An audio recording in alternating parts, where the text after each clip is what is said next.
अध्याय 181, मुझे भी तुम पसंद हो।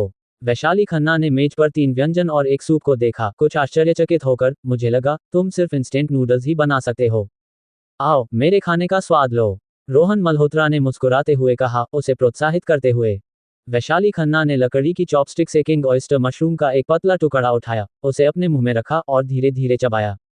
उनकी चमकती बड़ी आंखों में एक चमक दिखाई दी।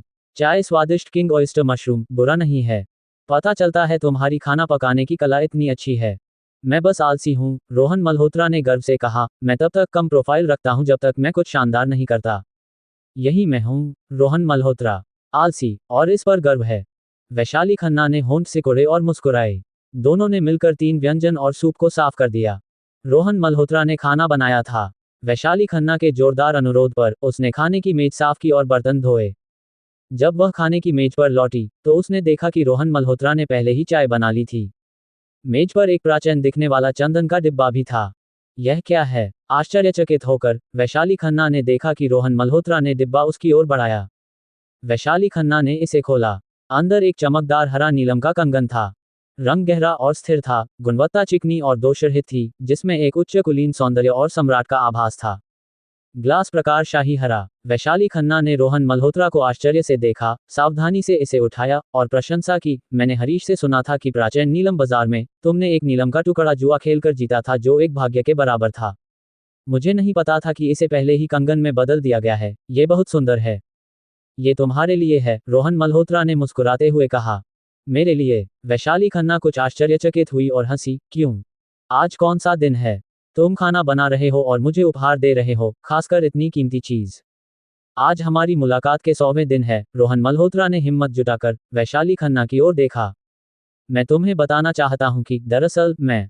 रोहन मल्होत्रा अपनी बात पूरी करने से पहले एक पतली बर्फ सफेद उंगली जैसे हरा प्याज ने धीरे से उनके होठों को दबा दिया। वैशाली खन्ना के गाल गुलाबी हो गए, वह घबराई हुई थी, उसकी आंखों में एक चकित नजर थी।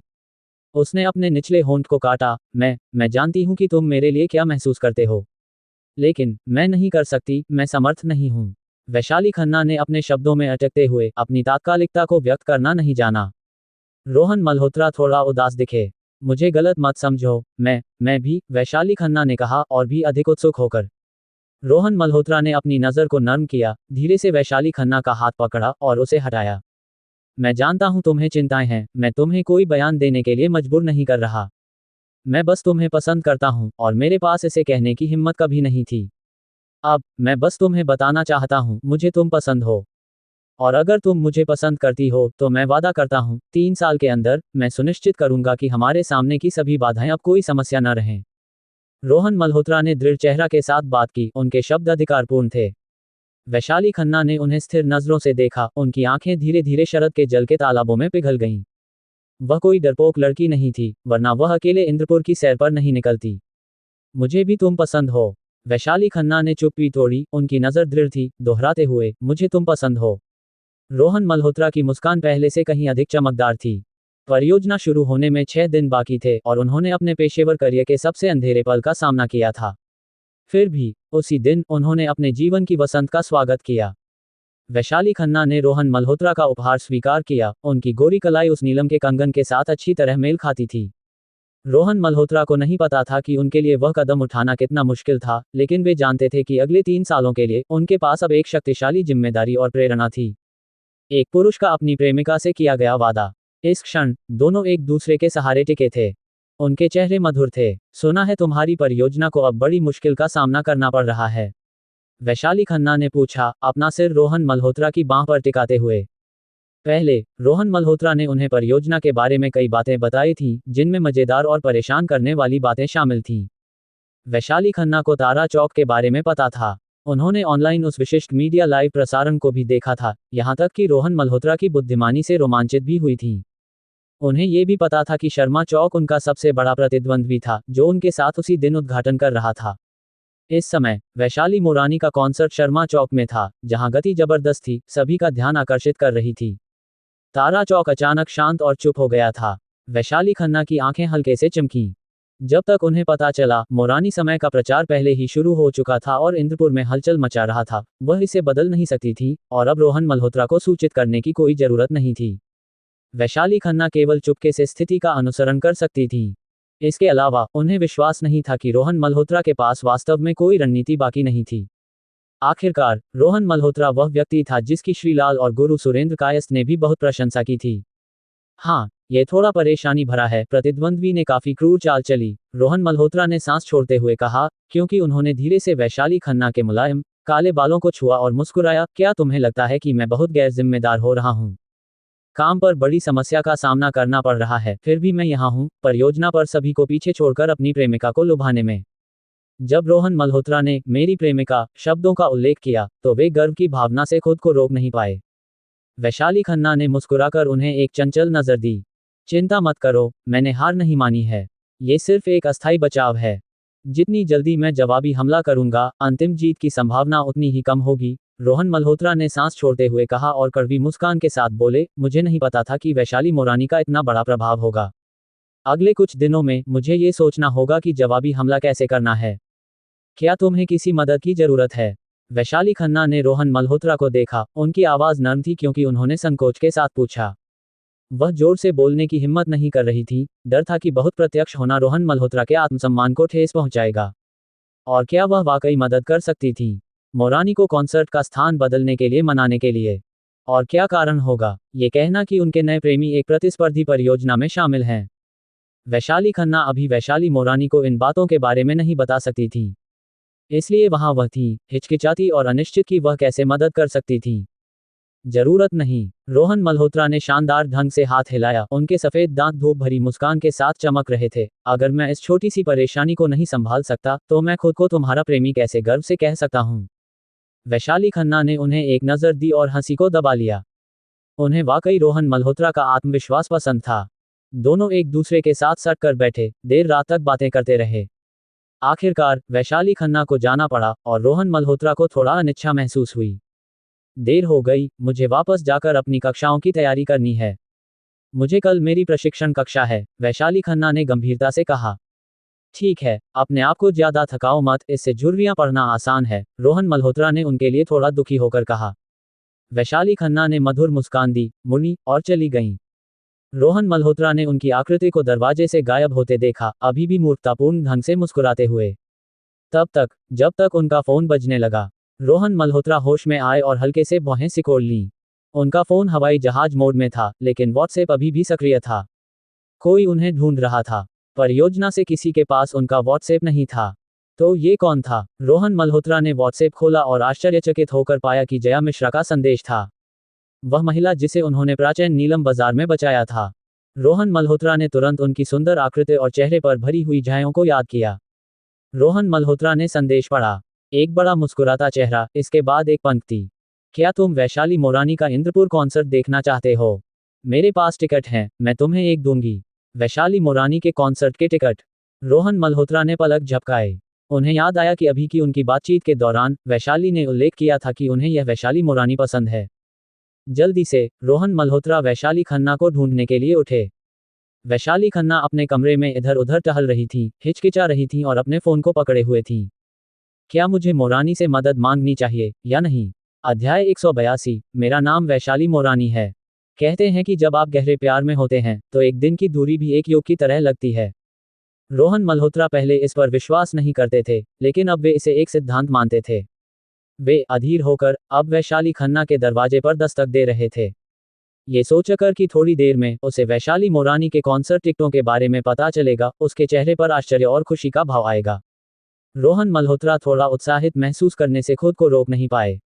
आखिरकार वैशाली खन्ना ने दरवाजा खोला, उन्हें आश्चर्य से देखते हुए। रोहन, क्या हुआ?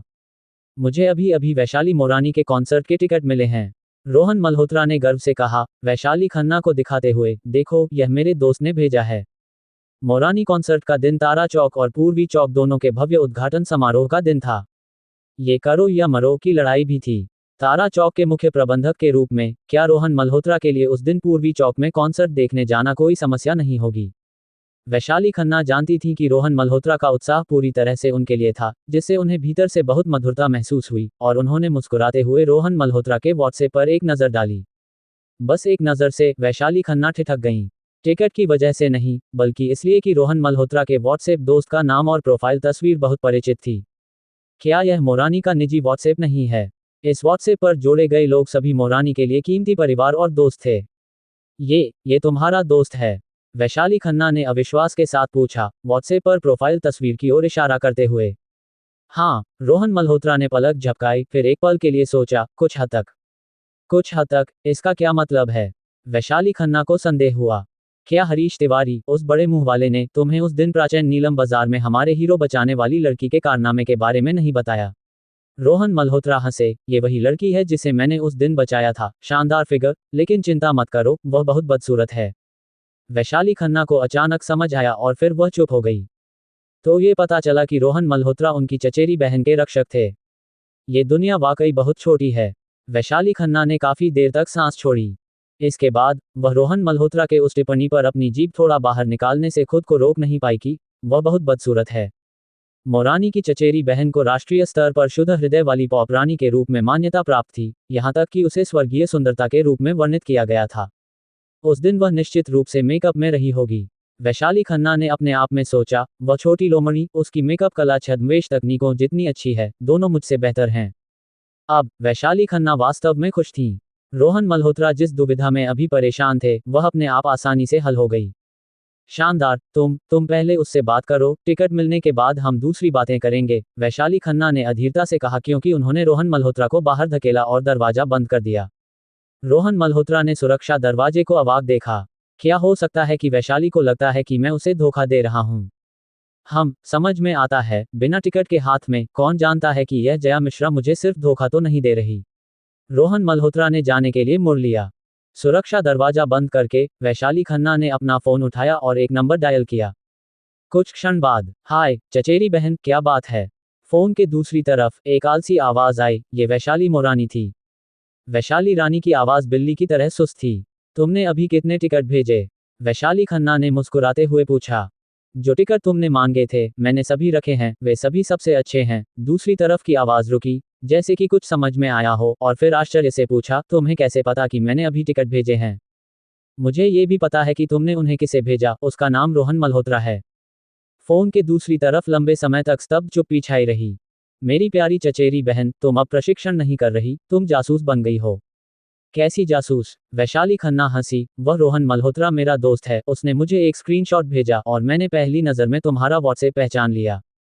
वह तुम्हारा दोस्त है? वैशाली मोरानी की आश्चर्यचकित आवाज फोन से आई, और वैशाली खन्ना अपनी चचेरी बहन के मूर्ख और हैरान चेहरे की कल्पना कर सकती थी। वह इंदपुर में मेरा एक नया दोस्त है।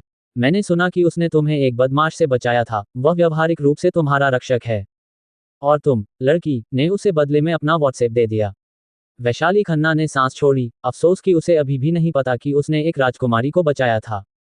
वैशाली मोरानी कभी कभी मूर्ख और अनजान व्यवहार कर सकती थी, लेकिन एक बार जब वह किसी को दोस्त मान लेती थी, तो वह पूरे दिल से समर्पित थी, एक ऐसी महिला जो वास्तव में पैसे को मिट्टी मानती थी। प्राचीन काल में, वह महिलाओं में एक नायिका होती। ये भी वह चीज थी जो वैशाली खन्ना को अपनी चचेरी बहन में सबसे ज्यादा पसंद थी।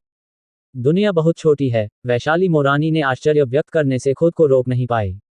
हाँ, इतनी छोटी कि तुम्हारा उद्धारकर्ता तुम्हारी मौत का कारण बनने वाला है, वैशाली खन्ना ने मौका लेते हुए कहा।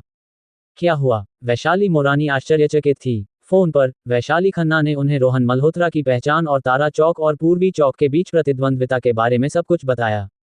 ऐसी बात है? वैशाली मोरानी ने फोन पर बिना किसी हिचकिचाहट के कहा, तो मैं बस वादा तोड़ दूंगी। या शायद मैं तारा चौक पर ही प्रदर्शन कर सकती हूँ। जब वैशाली खन्ना फोन पर थी, वह पानी का गिलास भरने गईं। इतनी देर बात करने के बाद उनका गला सूख गया था।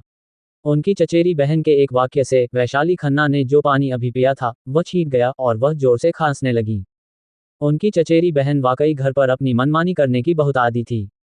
उनके स्वभाव को देखते हुए वह वास्तव में शर्मा चौक पर प्रदर्शन को सिर्फ एक सनक में रद्द कर सकती थी, बिना परिणामों या मुआवजे की परवाह किए। मेरी छोटी रानी, कृपया मनमानी मत करो, कुछ भी जल्दबाजी में मत करो। वैशाली खन्ना इतना डर गई थी कि उन्होंने तुरंत उन्हें शांत करने की कोशिश की। वास्तव में, मुझे लगता है कि तुम रोहन मल्होत्रा को अपनी पहचान बता सकती हो, देखो कि क्या उसे तुम्हारी किसी मदद की जरूरत है, वैशाली खन्ना ने हिचकिचाते हुए सुझाव दिया। हाँ, यह एक अच्छा विचार है। वैशाली मोरानी ने तुरंत सहमति जताई। हाँ, अगर तुम मुझसे बात करने लगो, तो कोशिश करो कि मेरा जिक्र ना करो, वैशाली खन्ना ने कुछ हिचकिचाते हुए कहा, तुम जानती हो, अभी मेरे लिए यह बहुत सुविधाजनक नहीं है। तुम कह सकती हो कि तुमने ऑनलाइन खबरें या लाइव प्रसारण देखे, इसलिए तुमने उसे पहचान लिया। वैशाली खन्ना ज्यादा शामिल नहीं होना चाहती थी, नहीं वे चाहती थी कि रोहन मल्होत्रा को पता चले कि वह पारिवारिक रिश्तों के माध्यम से उनकी मदद करने की कोशिश कर रही थी। आखिरकार, पुरुष अपने गर्व और सम्मान की परवाह करते हैं। समझ गई, मैं कुछ नहीं बताऊंगी, चिंता मत करो, वैशाली मोरानी हंसी। वैशाली खन्ना ने राहत की सांस ली। उनकी चचेरी बहन कभी कभी बहुत लापरवाह हो सकती थी, लेकिन वह अपने वादों को दिल से लेती थी और उस पर भरोसा किया जा सकता था। मैं अभी पूछूंगी कि क्या उसे मेरी मदद चाहिए और मैं कैसे मदद कर सकती हूँ। ठीक है, मुझे अब फोन रखना होगा, वैशाली मोरानी ने उत्साह से कहा। फिर फोन कॉल समाप्त हो गई। वैशाली खन्ना ने राहत की एक लंबी सांस छोड़ी, अपने फोन को देखा और संतुष्ट होकर मुस्कुराई। इस क्षण रोहन मल्होत्रा अपना सिर खुजला रहे थे। उन्होंने जया मिश्रा को 10 से ज्यादा संदेश भेजे थे, जिनमें से किसी का भी जवाब नहीं आया, यहां तक कि कोई प्रतिक्रिया भी नहीं। क्या हो सकता है कि वह वाकई मुझसे मजाक कर रही थी? रोहन मल्होत्रा चिंतित होने लगे। उन्होंने पहले ही इसके बारे में डींग मारी थी, क्या उन्हें वाकई आधी रात को कंबल लेकर टिकट खरीदने के लिए कतार में लगना पड़ेगा? जब वे इस संघर्ष को सहन कर रहे थे, एक वॉयस कॉल आई। ये जया मिश्रा थी। रोहन मल्होत्रा ने जल्दी से कॉल उठाई, इंतजार करने में असमर्थ। मैं कहता हूँ, मिस जया मिश्रा, तुमने कहा था कि तुम्हारे पास टिकट हैं, क्या ये सच है? दूसरी तरफ से एक हंसी की आवाज आई। हेलो भाई रोहन मल्होत्रा, तुम्हें कितने टिकट चाहिए? वैसे मैं भूल गई थी बताना, मेरा नाम जया मिश्रा नहीं है, ये वैशाली मोरानी है। अध्याय 183, मैं मदद करना चाहती हूँ। मेरा नाम वैशाली मोरानी है। दूसरी तरफ की आवाज मजाकिया ढंग से स्पष्ट और सुखद थी। रोहन मल्होत्रा अपनी आंखें घुमाने से खुद को रोक नहीं पाए। जया मिश्रा के चेचक चिन्हित चेहरे को याद करते हुए उन्होंने चुपके से शिकायत की। अगर तुम वैशाली मोरानी हो तो मैं अक्षय कुमार हूँ। ठीक है, तो वैशाली रानी, तुम्हारे पास कितने टिकट हैं और क्या तुम मुझे 2 टिकट दिला सकती हो? मैं भुगतान करने को तैयार हूँ, यहाँ तक कि मूल कीमत से कई गुना ज्यादा, रोहन मल्होत्रा ने उत्साह से कहा। अभी ऑनलाइन वैशाली मोरानी के कॉन्सर्ट टिकट कई 10,000 रुपये में बिक रहे थे और सबसे बुरी बात यह थी कि वे किसी भी कीमत पर उपलब्ध नहीं थे। पैसे होने के बावजूद भी आप जरूरी नहीं कि असली टिकट खरीद सकें। पहले रोहन मल्होत्रा उन लोगों पर हंसे थे जो बेवकूफ बनने को तैयार थे, कहते हुए कि स्क्रीन के पीछे देखना वही तो है, वहां व्यक्तिगत रूप से मौजूद होने की क्या जरूरत? क्या ये दिलचस्प नहीं है? अब वैशाली मोरानी देखना चाहती थी और उन्हें तुरंत लगा कि यह किसी भी कीमत के लायक है। रोहन मल्होत्रा के पास पैसे की कमी नहीं थी, चाहे कितना भी महंगा हो, वह इसे वहन कर सकते थे। मैं तुम्हें टिकट दे रही हूं क्योंकि तुम मेरे उद्धारकर्ता हो। पैसे की बात क्यों कर रहे हो? मेरे पास इसकी कमी नहीं है। फोन पर एक ठहराव हुआ, इसके बाद अचानक एक चीख, तुम अभी भी विश्वास नहीं करते कि मैं वैशाली मोरानी हूं? अब तुम्हें ये समझ आया? रोहन मल्होत्रा हंसे। मुझे आश्चर्य होगा अगर मैं तुम पर विश्वास कर लूं। मैं मूर्ख नहीं हूं। वैशाली मोरानी स्वाभाविक रूप से सुंदर है, लेकिन तुम्हारे सारे बड़े छोटे दागों की तुलना कैसे हो सकती है?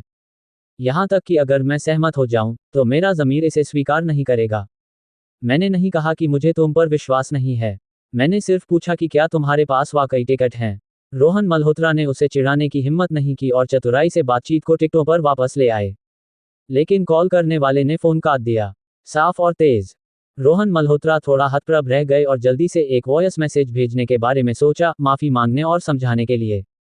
वैशाली के लिए, वह इस अवसर को हाथ से नहीं जाने दे सकते थे। इससे पहले कि वह मैसेज भेज पाते, एक वीडियो चैट आई। रोहन मल्होत्रा ने जल्दी से कॉल स्वीकार की। इस बार, भले ही यह जया मिश्रा का भयानक चेचक चिन्हित चेहरा हो, वह उसकी तारीफ आसमान तक करेंगे, उसे वैशाली मोरानी से भी ऊपर बताएंगे। बस इतना चाहिए कि उसके पास वाकई टिकट हों। वैशाली के लिए, रोहन मल्होत्रा सब कुछ दांव पर लगाने को तैयार थे। वीडियो कनेक्ट हुआ। रोहन मल्होत्रा के नए अपग्रेडेड 4K रिजोल्यूशन फोन पर एक चेहरा दिखाई दिया। नाजुक गाल, त्वचा सफेद और चिकनी, भौहें और आंखें थोड़ी शरारत, आकर्षण के संकेत और थोड़ी भोलीपन, ये बिल्कुल वैशाली मोरानी जैसी लग रही थी, जिसे रोहन मल्होत्रा ने कुछ दिन पहले ही ध्यान से देखा था। रोहन मल्होत्रा ने अपना फोन पकड़ लिया, अवाक रह गए। देखो, मैं झूठ नहीं बोल रही थी। मैं वैशाली मोरानी हूँ। दूसरी तरफ, वैशाली मोरानी ने रोहन मल्होत्रा के हतप्रभ चेहरे को देखा, विजयी मुस्कान दी और बेहद खुश थी। तुम वाकई। रोहन मल्होत्रा गहरी सांस लेने से खुद को रोक नहीं पाए। यह असली थी। हालांकि चेहरा अभी भी हल्के से जया मिश्रा जैसा लग रहा था, चेहरा निस्संदेह वैशाली रानी का था। मेरे भगवान, मैंने वैशाली मोरानी की मदद की है। रोहन मल्होत्रा को ऐसा लगा जैसे वह सपने में है और वाकई पड़ोस में जाकर वैशाली रानी को एक पांडा की तरह दिखाना चाहते थे। क्या ख्याल है, मेरी मेकअप कला क्या ये शीर्ष स्तर की नहीं है? इन दिनों मैं छद्मवेश बदलकर बाहर जा रही हूँ और यहाँ तक कि पापाराजी भी मुझे पकड़ नहीं पाते। मैंने शीर्ष मेकअप कलाकारों से सीखा है, उसने गर्व के साथ कहा, जिसमें टेलीविजन पर दिखने वाली सुंदरता, गरिमा और शुद्धता का कोई निशान नहीं था। इसके बजाय वह पड़ोस की लड़की की तरह लग रही थी, जैसे एक मूर्ख लड़की। इसने रोहन मल्होत्रा की विश्वदृष्टि को ताज़ा कर दिया और वह अजनबीपन जो रोहन मल्होत्रा ने महसूस किया था, चुपके से गायब हो गया। वैशाली रानी, मैंने तुम्हारी जान बचाई थी। रोहन मल्होत्रा ने स्क्रीन पर गंभीरता से कहा, मेरे पास एक एहसान मांगने के लिए है और तुम्हें मेरी मदद करनी होगी। रोहन मल्होत्रा गंभीर और ईमानदार थे। वैशाली मोरानी की हंसी थोड़ी कम हुई और उसने मुस्कुराते हुए कहा, मैं तुम्हारी मदद करना चाहती थी, इसलिए मैंने तुम्हें वीडियो कॉल करके अपनी पहचान बताई। यह क्या है? बताओ, मैं ये कर सकती हूँ। रोहन मल्होत्रा ने सिर हिलाया, इसे बोलना थोड़ा मुश्किल लगा, लेकिन आखिरकार उन्होंने मुंह खोला। मुझे 2 सबसे अच्छे टिकट चाहिए। होह! वैशाली मोरानी स्तब्ध रह गई, उसका चेहरा भाव शून्य। उसे लगा था कि रोहन मल्होत्रा की गंभीरता इसलिए थी क्योंकि वह कॉन्सर्ट और प्रचार के बारे में चर्चा करना चाहते थे, उनकी मदद मांगने की उम्मीद में। ये पता चला कि वह सिर्फ टिकट चाहते थे। फिर से कहो, वैशाली मोरानी ने अनुरोध किया, उसकी भौहें हल्के से सिकुड़ीं। मुझे सामने की 2 टिकट चाहिए, सबसे अच्छी वीआईपी सीटें, 2। रोहन मल्होत्रा ने विशेष रूप से जोर दिया। वैशाली मोरानी की हंसी फूलों की तरह कांपने लगी। बेशक, यह कोई समस्या नहीं है। रोहन मल्होत्रा ने राहत की सांस ली। वास्तव में, मैंने तुम्हें इसलिए कॉल किया क्योंकि मैं तुम्हारी मदद करना चाहती थी। वैशाली मोरानी ने गंभीरता से कहा, अपनी चंचलता को छोड़ते हुए, पहले, मुझे नहीं पता था कि तुम तारा चौक के प्रमुख हो, नहीं मुझे तारा चौक और शर्मा चौक के बीच की समस्याओं की जानकारी थी। मेरा शामिल होना पूरी तरह से एक संयोग था, फिर भी मुझे नहीं पता था कि यह तुम्हें इतनी परेशानी देगा। मैंने ऑनलाइन खबरें और लाइव प्रसारण देखे हैं, तुम्हारे लिए चीजें अब मुश्किल होनी चाहिए। रोहन मल्होत्रा ने हल्की सी मुस्कान दी और अपने कंधे उचकाए। उन्होंने इसका खंडन नहीं किया। इस बार वाकई मुश्किल थी और उनके लिए भी, अंत में स्थिति को पलटने का पूरा भरोसा नहीं था। इसलिए, मैं तुम्हारी मदद करना चाहती हूँ, वैशाली मोरानी ने रोहन मल्होत्रा से ऐसी आवाज में कहा जिसे नकारा नहीं जा सकता। मैं शर्मा चौक के साथ अपना अनुबंध किसी भी समय रद्द कर सकती हूँ और वह मेरे खिलाफ कानूनी कार्रवाई करने की हिम्मत नहीं करेंगे। मैं उन्हें मुआवजा भी दूंगी। अगर तुम्हें जरूरत हो तो मैं तारा चौक पर भी कॉन्सर्ट कर सकती हूँ। वैशाली मोरानी के शब्द, हल्के ढंग से कहे गए, एक जबरदस्त अधिकार लिए हुए थे। रोहन मल्होत्रा वैशाली मोरानी को गहराई से देखने से खुद को रोक नहीं पाए, एक मजबूत महिला के प्रभुत्व का संकेत महसूस करते हुए। उन्होंने मन ही मन सोचा कि इस लड़की का भविष्य असीम है। मैं तुम्हारा धन्यवाद करता हूँ। इस बार, रोहन मल्होत्रा ने गंभीरता से जवाब दिया।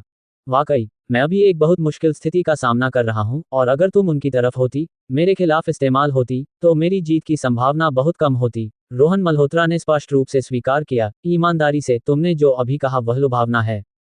इससे चीजें तुरंत बदल जाएंगी बिना मेरे किसी और रणनीति के, एक पूर्ण जीत। लेकिन मैं, रोहन मल्होत्रा, इतना स्वार्थी नहीं हो सकता कि अपने लिए एक दोस्त को अपनी प्रतिष्ठा और वित्तीय नुकसान सहने दूं। तुम्हें शायद इसकी परवाह न हो, लेकिन मेरे लिए ये स्वीकार्य नहीं है। रोहन मल्होत्रा ने ईमानदारी से कहा। वैशाली मोरानी ने उन्हें देखा, उनकी मुस्कान में प्रशंसा थी और उनका चेहरा अब पहले जैसा मूर्ख नहीं था। चूंकि तुमने मुझे दोस्त कहा है, तो मैं निश्चित रूप से तुम्हारी मदद करूंगी। वैशाली मोरानी ने अपनी देह को खींचा, उनके सुंदर कर्व्स आकर्षक थे। अगर तुम मुझे यह मौका नहीं दोगे, तो मैं नम्र नहीं रहूंगी। कल, मैं शर्मा चौक के साथ अपना अनुबंध रद्द कर दूंगी और सीधे तारा चौक में जाने की घोषणा करूंगी। ये लड़की अविश्वसनीय रूप से प्रभुत्वशाली और जिद्दी थी। रोहन मल्होत्रा ने कड़वी मुस्कान दी। ऐसा लग रहा था कि इस बार, चाहे वह चाहें या न चाहें, उन्हें उनकी सहायता की आवश्यकता होगी। ठीक है, तो मैं भी तुम्हारे साथ नम्र नहीं रहूंगा। रोहन मल्होत्रा हंसे। वास्तव में, मैंने अनगिनत योजनाएं सोची हैं, कुछ अव्यवहारिक, जैसे मैंने ये भी सोचा था कि मैं वैशाली रानी के साथ कैसे सहयोग कर सकता हूँ। और अब, वैशाली रानी मेरी दोस्त है, मेरी मदद करने के लिए तैयार है। मेरी वह अव्यवहारिक योजना अब वाकई संभव लग रही है। रोहन मल्होत्रा ने मुस्कुराते हुए कहा, बेशक, तुम्हें शर्मा चौक के साथ अपने अनुबंध को पूरा करना चाहिए। हमारे लिए, मैं तुम्हें कल बताऊंगा कि क्या करना है। ठीक है, मैं तुम्हारे संदेश का इंतजार करूंगी। वैशाली मोरानी ने मधुर मुस्कान दी। वीडियो कॉल समाप्त हो गई। रोहन मल्होत्रा की आंखें चमक उठी, उनकी आभा बाहर निकल रही थी, सारी चिंताएं एक पल में दूर हो गईं। अध्याय 184, नींद रहित रात। वैशाली मोरानी से बात करने के बाद रोहन मल्होत्रा बालकनी में निकले। ठंडी शाम की हवा का स्वागत करते हुए उन्होंने इंद्रपुर के रात के दृश्य को नीचे देखा और राहत की लहर को अपने ऊपर महसूस किया। वैशाली मोरानी का आगमन उनके लिए एक आश्चर्य था और यह निश्चित रूप से एक अप्रत्याशित खुशी थी। इस अप्रत्याशित लाभ के बिना उन्हें घर पर चुपके से रहना पड़ता, दिमाग पर जोर डालकर ऐसी रणनीतियां बनानी पड़ती जो शायद शर्मा के साथ केवल बराबरी पर खत्म होती। सबसे अच्छा परिणाम केवल एक ड्रॉ होता। लेकिन अब चीजें बदल गई थीं। ऐसा लगता है कि मुझे अपनी दूसरी योजना को समायोजित करने की आवश्यकता है, रोहन मल्होत्रा ने कहा। उनके चेहरे पर आत्मविश्वास भरी मुस्कान उभरी। इस बार मैं वाकई स्थिति को पलटने जा रहा हूं। जो लोग मुझ पर युद्ध की घोषणा करने की हिम्मत करते हैं, शुरुआत तुम्हारी हो सकती है, लेकिन अंत मैं तय करूंगा। रोहन मल्होत्रा की आंखों में चाकुओं और तलवारों की तरह ठंडी तीक्ष्णता चमकी। अरे, तुम क्या सोच रहे हो? अचानक एक आवाज पास से आई। पड़ोस की बालकनी से वैशाली खन्ना घर से बाहर निकली, रोहन मल्होत्रा की ओर मुस्कुराते हुए। उन्होंने एक बहता हुआ सफेद गाउन पहना था, जो एक परी की तरह सुंदर था। उनके लंबे बाल शाम की हवा से हल्के से हिल रहे थे, जो उनकी स्कर्ट को भी उड़ा रही थी। वह मुस्कान किसी को भी मोहित कर सकती थी। जब रोहन मल्होत्रा उनकी ओर मुड़े, उनकी नजर पानी की तरह कोमल थी, और अभी जो आक्रामक आभा थी, वह बिना किसी निशान के गायब हो गई। रोहन मल्होत्रा पास आए, लकड़ी की रेलिंग पर झुकते हुए, और उत्साह से वैशाली खन्ना से कहा, मैं अभी तुम्हें ढूंढने की सोच रहा था। वैशाली मोरानी के कॉन्सर्ट के टिकट पक्के हो गए हैं, वीआईपी वाले। क्या तुम जानती हो कि मैं अभी किससे बात कर रहा था? वैशाली मोरानी। पता चला, वह वही लड़की है जिसे हमने प्राचीन नीलम बाजार में बचाया था। मेरे भगवान, उसकी मेकअप कला तो बिल्कुल प्लास्टिक सर्जरी जितनी परिवर्तनकारी है। रोहन मल्होत्रा को चिंता थी कि वैशाली खन्ना शायद उन पर विश्वास न करें। प्रभावशाली, तो तुमने अनजाने में एक राजकुमारी के लिए हीरो की भूमिका निभाई है ना? चूंकि उसने तुम्हें व्यक्तिगत रूप से आमंत्रित किया है, तो क्या मेरे लिए जाना उचित होगा? वैशाली खन्ना ने उन पर अविश्वास नहीं दिखाया, और इसके बजाय अपनी आश्चर्य दिखाई। यह उचित है, बहुत उचित है। रोहन मल्होत्रा ने जल्दी से कहा, मैं उसे केवल एक सामान्य दोस्त मानता हूं। वरना, तुम्हें क्या लगता है कि मैं उसे क्या मानता हूं? वैशाली खन्ना ने रोहन मल्होत्रा को घबराते हुए देखा और मुस्कुराने से खुद को रोक नहीं पाई। दोनों रात के आकाश की पृष्ठभूमि में बालकनी पर बातें करते रहे। अनजाने में, वे समय का हिसाब खो बैठे और बहुत देर तक बात करते रहे, अनिच्छा से एक दूसरे को शुभरात्रि कहा, और अलग हो गए। रोहन मल्होत्रा अपने कमरे में वापस आए। वे जल्दी सोने की जल्दी में नहीं थे, बल्कि मुख्य लाइट बंद की, डेस्क लैंप चालू किया और अपना कंप्यूटर चालू किया। वे अभी सो नहीं सकते थे। वैशाली मोरानी के शामिल होने से दूसरी योजना में कई बदलाव होने थे।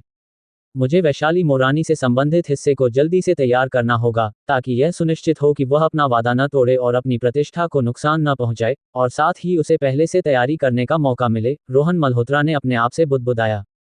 वैशाली मोरानी उन्हें दोस्त मानने को तैयार थी, और यहां तक कि अपनी कॉन्सर्ट छोड़कर उनकी मदद करने को तैयार थी। इसलिए रोहन मल्होत्रा, वह स्वार्थी नहीं हो सकते थे, उन्हें हर चीज पर विचार करना था। रोहन मल्होत्रा ने ध्यान केंद्रित किया, उनकी आंखें स्क्रीन पर टिकी थीं, उनकी उंगलियां कीबोर्ड पर नाच रही थीं। हालांकि, कुछ 100 शब्द टाइप करने के बाद, उनका फोन तेजी से वाइब्रेट हुआ। रोहन मल्होत्रा ने इसे उठाया, उसकी ओर देखा, और उनकी भौहें उठी। वैशाली मोरानी ने एक और संदेश भेजा था। सामग्री देखकर, रोहन मल्होत्रा सहज रूप से आश्चर्य में सीधे बैठ गए। तो, इस बार वह अपने कॉन्सर्ट के लिए इस उद्देश्य के साथ आए हैं? रोहन मल्होत्रा ने आश्चर्य से कहा। ऐसा लगता है, इस बार तारा चौक को वाकई कुछ अच्छा भाग्य मिलने वाला है। रोहन मल्होत्रा ने सांस छोड़ी, अपनी गर्दन मोड़ने, अपनी उंगलियों को चटकाने से खुद को रोक नहीं पाए, और चटकने की एक श्रृंखला के साथ, वह पूरी तरह से जाग गए, उत्साह से भरे हुए। देर रात, हरीश तिवारी गहरी नींद में थे जब फोन कॉल की एक श्रृंखला ने उन्हें चौंकाकर जगा दिया। बेडसाइड लैंप को टिटोल कर चालू करते हुए, उनकी आंखें धुंधली और आधी बंद थीं। उन्होंने अपने बिखरे बालों को सहलाया, और कुछ प्रयास के साथ, उन्होंने अपने तकिए के नीचे से सेलफोन निकाला। अंत में आने वाले कॉल स्क्रीन पर नाम देख लिया। रोहन मल्होत्रा। हरीश तिवारी ने गहरी तरह से भौहें सिकुड़ी, क्योंकि वह बड़े पैमाने पर जम्हाई ले रहे थे, और कॉल का जवाब दिया। क्या तुम मुझे मारना चाहते हो? आधी रात को कॉल करने का क्या मतलब है? हरीश तिवारी ने जम्हाई के बीच कहा। कल सुबह, मैं तुम्हें नाश्ते के लिए आमंत्रित कर रहा हूं, कुछ चर्चा करने के लिए, बस तुम्हें पहले से बता रहा हूं। रोहन मल्होत्रा की आवाज उत्साहित लग रही थी, और उन्होंने जोड़ा, यह एक शानदार चीज है। तुरंत बाद, व्यस्त सिग्नल की बीप सुनाई दी। और बस ऐसे ही, उन्होंने फोन काट दिया। हरीश तिवारी फोन जवाब देने की मुद्रा में रह गए, काफी देर तक हतप्रभ। उन्होंने सिर झुकाया और दीवार पर घड़ी की ओर देखा। सुबह 3 बजे। क्या तुम पागल हो गए हो? हरीश तिवारी ने गुस्से में एक तकिया फेंका, जो दीवार से टकराया, जिसके ठीक पीछे रोहन मल्होत्रा का घर था। हरीश तिवारी ने दीवार पर ठकठकाने के बारे में सोचा, लेकिन अंत में नींद के देवता के सामने झुक गए, मुलायम तकियों में सिर के बल गोता लगाया और तुरंत गहरी नींद में चले गए। अगले दिन अगर उनके हाथ में फोन न होता तो हरीश तिवारी को लगता कि उन्होंने पिछले रात को सपना देखा था। तुम तब तक इंतजार करो जब तक मैं तुम्हारा दरवाजा पीटने नहीं आता। हरीश तिवारी ने कसम खाई, क्योंकि वह उठकर नहाने और कपड़े पहनने गए। अभी अभी चेहरा धोया था और टोनर लगा रहे थे, तभी उनके दरवाजे पर दस्तक हुई। कौन है? हरीश तिवारी ने पूछा। मैं हूं, खोलो। रोहन मल्होत्रा की आवाज। उनका खुद वहां आना। हरीश तिवारी ने गुस्से में फुंकारा, क्योंकि वह दरवाजा देखने जाने की सोच रहे थे, फिर ध्यान दिया कि वह अभी भी अपने पजामे में थे। उन्होंने जल्दी से एक लंबी टी शर्ट पहनी जो ढीली थी और उनके कूल्हों तक लटक रही थी, जिससे उन्हें एक आलसी सुंदरता का एहसास हो रहा था। हरीश तिवारी अपनी पतली और चिकनी टांगों के साथ नंगे पांव फर्श पर चलकर दरवाजा खोलने गए। जैसे ही दरवाजा खुला, इससे पहले कि वह प्रतिक्रिया दे पाते, रोहन मल्होत्रा ने उनके पास कुछ का एक बैग फेंका, जिसे हरीश तिवारी ने चौंक कर पकड़ा। इसे तुरंत बाएं हाथ से दाएं हाथ में बदल लिया, क्योंकि यह गर्म था। यह क्या है? उन्होंने आश्चर्य और गुस्से में चिल्लाया। भाप में पके बंस। वाकई, भाप में पके बंस की खुशबू हवा में फैल गई। क्या मैंने पिछले रात को नहीं कहा था कि मैं तुम्हें नाश्ते के लिए आमंत्रित करूंगा? रोहन मल्होत्रा ने मुस्कुराते हुए कहा। उनके दूसरे हाथ में सोया मिल्क, अंडे और अचार रखे थे। ये उसी जगह से हैं जहां से तुमने मेरे लिए पिछले बार बंस खरीदे थे, है ना? लेकिन मैं तुम जितना सती नहीं था। तुम मुझसे बदला ले रहे हो। हरीश तिवारी ने चिल्लाकर बंस को मेज पर फेंक दिया। तुम ज्यादा सोच रहे हो। जिन लोगों से मैं बदला लेना चाहता हूं, वे आमतौर पर बहुत दुखी हो जाते हैं, रोहन मल्होत्रा ने मुस्कुराते हुए कहा, फिर गंभीर हो गए। मैं यहाँ वाकई तुमसे कुछ बहुत महत्वपूर्ण बात करने आया हूँ, व्यवसाय के बारे में। अल्पविराम। हरीश तिवारी के घर से निकलकर रोहन मल्होत्रा एक गाना गुनगुनाते हुए अच्छे मूड में थे। मामला तय हो गया था।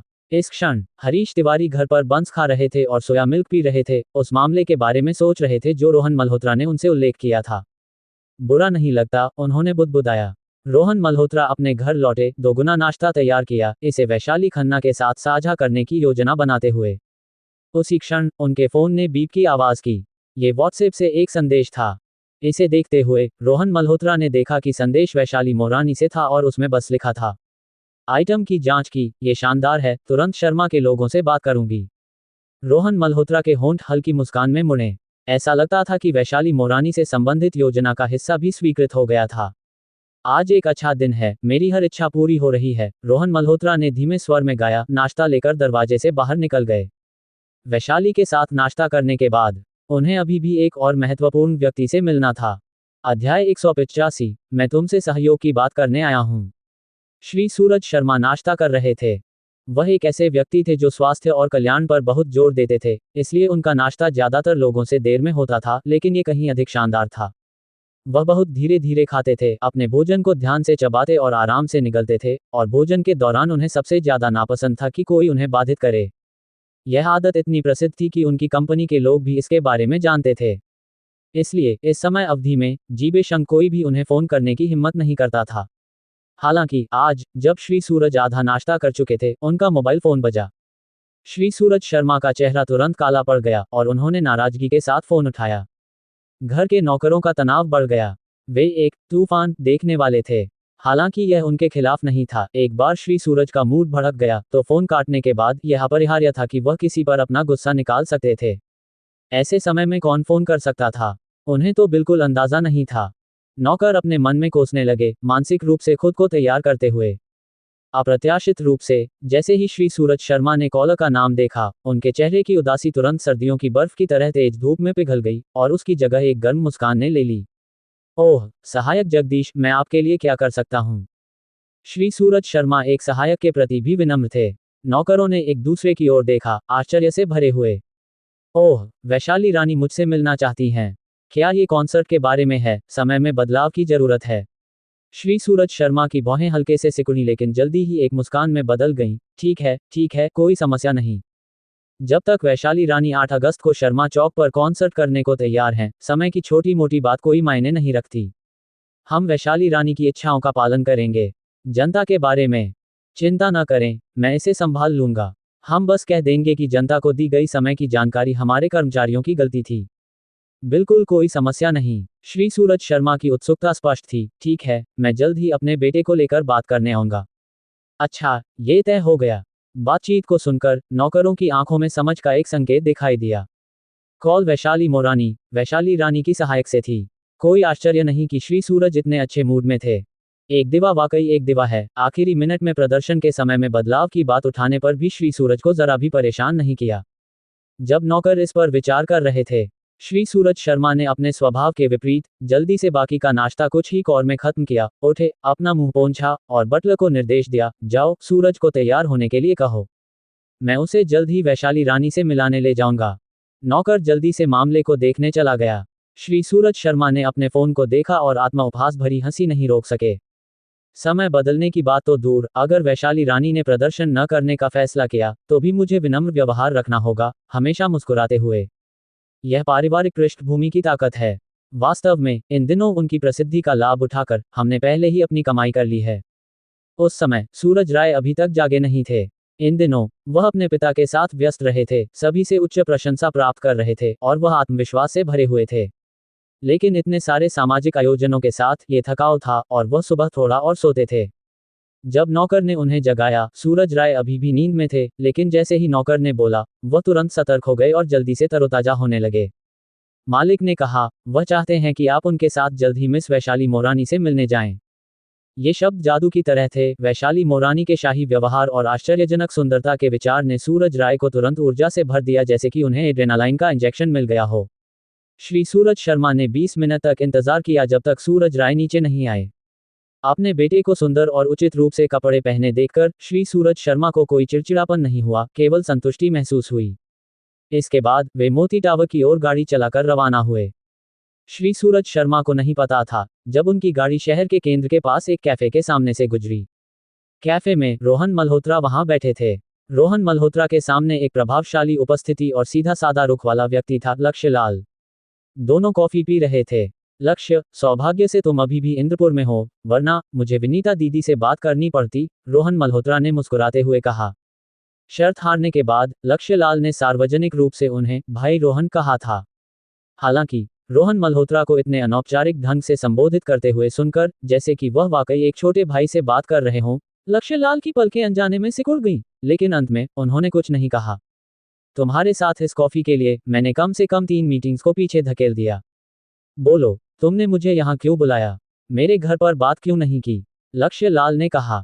डर था कि वहां सुविधाजनक नहीं होगा, रोहन मल्होत्रा ने जवाब दिया, उनका चेहरा अपरिवर्तित रहा।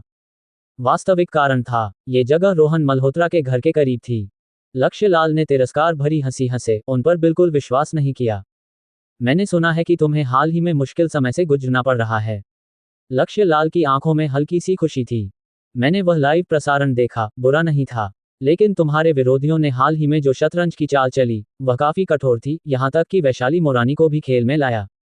ईमानदारी से, मुझे नहीं लगता कि तुम इस बार जीतने वाले हो। लाल परिवार इंटरनेट उद्योग में एक दिग्गज था, खासकर इंटरनेट मीडिया क्षेत्र में प्रभुत्व रखता था। लक्ष्य लाल इंद्रपुर में होने के नाते उस छोटी सी जगह में होने वाली हर चीज को हथेली की तरह जानते थे, जिसमें तारा चौक और पूर्वी चौक के बीच की खुली और छिपी लड़ाई शामिल थी। लक्ष्य लाल ने यह भी अनुमान लगाया कि तारा चौक पर तथाकथित इंजीनियरिंग पतन और मीडिया का वहां पहुंचना निश्चित रूप से शर्मा द्वारा रचा गया था। ईमानदारी से, रोहन मल्होत्रा का लाइव स्ट्रीमिंग का उपयोग करके गिरावट को रोकना उनकी नज़र में आ गया था। लेकिन अब वैशाली मोरानी का शामिल होना तराजू को बहुत ज्यादा झुका रहा था। लक्ष्य लाल ने सोचा, अगर वह उनकी जगह होते, लाल परिवार के संसाधनों का उपयोग करके वह हार को जीत में बदल सकते थे। लेकिन रोहन मल्होत्रा के पास स्पष्ट रूप से वे साधन नहीं थे।